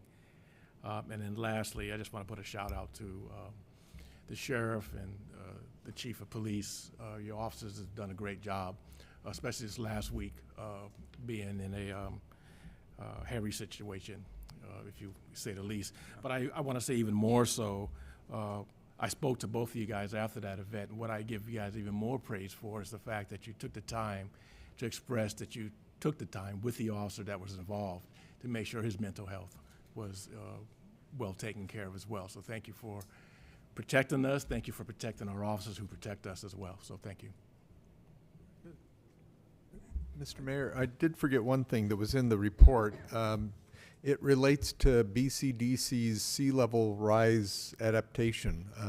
It's some slides I threw in there that I think we should all, well, some of us should look at, because it talks about funding opportunities to address sea level rise, which will impact us over the next 40 or 50 years. So just as an FYI, there are funding. The state put some money out there that we can apply for the planning purposes, as well as then compete for some of the implementation and construction grants. So that's happening. That was a good slide presentation. Thank you for including it. Councilmember Alba-Damos? Thank you, Mr. Mayor. I just have a couple of quick things. Next week is the California League of Cities annual new mayors and council members academy. I don't think anyone has signed up for it, and it's not to shame you guys. I'm just telling you there's no North Bay Division meeting at that because it's a much smaller group than we typically have. Typically we do it in Sacramento, and there's lots and lots and lots of people there. This time it's in Monterey, and it's a much smaller group. And we're not doing North Bay Division because we're doing our North Bay Division meeting February 15th. You will get an invite later on this week. It'll be in Petaluma, and BAFA is going to be our special guest in person. It's very exciting. Another thing I wanted to point out is Councilmember Mark Joseph bragged about the Art Foundation's open mic night. It's coming up. The American Canadian Arts Foundation approved it to happen every month, which is super exciting. It's an opportunity for our locals to perform their spoken word or poetry, and it's happening on January 26th. I get to be the sponsor this time. So since Mark got to brag about it the first time, I get to brag about it this time. All right. But it's going to be in Napa Junction from 6 to 8 p.m. in rooms 5 and 6. Right. Super excited about it. I love open mic night, so just wanted to throw it out there. Sounds like loads of fun. Yeah, Thank it you. will be for sure. Vice Mayor Oro. I have really nothing to report, sir. Okay, thank you. Well, I'll save my comment for closing this evening. Future agenda item? Yes, it's a quick report back. One of the things we asked our OSATS commission to do was give us some feedback on that interim climate action plan about some quick steps. And I think they provided direction. And originally we were going to have a joint session in mid-year, but that's really going to become at the end of the year. So long story short, I think the direction they gave, and I think there was like 4 or 5 different action points. If we could have staff bring that forward to the council for the council to review, consider, kind of give a green light to, or additional direction, I would appreciate doing that. That shouldn't be a long process, but would give kind of a recognition that there's a few quick steps that can be done, and if we endorse it, then it gives them kind of marching orders to move forward. Okay, very good. Anything else on future agenda items? Do we need a vote on that, Mayor? No, I think it's, no, I don't think you all need to. Okay. That's something that's in progress. Mike's not on, apologize. No, I don't think you need to vote on that. Something that's already in process. We are going to be getting together on February 2nd to talk about some different priorities and talk about our sustainability goal, that 6th goal. And it's one of the areas that we have a gap in around sustainability. It's kind of a responsibility kind of spread out in the organization. There's a central focal point. So that's a long way of saying it was already in progress. So you don't need to vote, but it's an area of gap. And the It was a person matter who of will be writing that update is me. So I'll get to Update, it in a yes, bit. exactly. Yeah, okay. All right, anything on the future agenda items lists other than what we've discussed? Well then, if there's not, I'd like to make my comment. Look at the new year. You see it, and it's a lot of the media does some really great thing on what's happened in the past year. You know, success stories that have happened, challenges that have been out there. And then there's also the look at going ahead in the future. What are our aspirations and goals for tomorrow? How do we achieve that? This year is my 18th year of being mayor of American Canyon. Yeah, thank you. It was pointed out to me by Mayor Scott Sedgley that I am the longest term serving mayor in the entire Napa County. It never really hit me till he made that comment. I moved here in 2000 and was elected to city council in 2002. So this year will, at the end of my term, will be 22 years serving in this. It has truly been an honor and a privilege, and at times very, very humbling, realizing the impact that I've had in terms of my decisions on people in the city and people I've known. It's been an amazing time to have developed a lot of relationships with folks. I'm very blessed. My wife Ava is here this evening. She's a very social person too, just like me. But going forward, it's come to the point where I recognize what I have achieved with the council members I've worked with all along. All the stuff we talked about this evening was just a reflection of that. Where we're going in the future, some of that has been planned already. But it's come time for me to retire. At the end of my term in November, I will be retiring as mayor. And I look forward to the next generation coming forward. It's a time of succession and transition.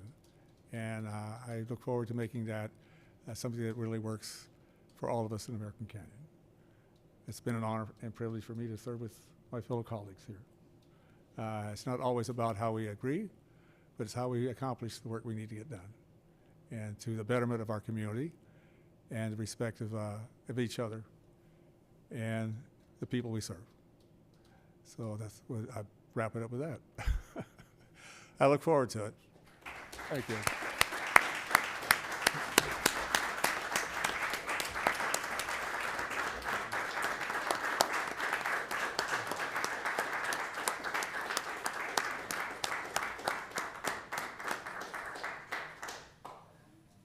Wow, standing ovation.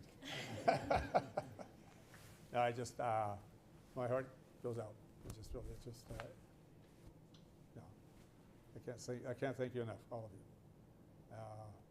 We have made some incredible accomplishments, and that's what I treasure.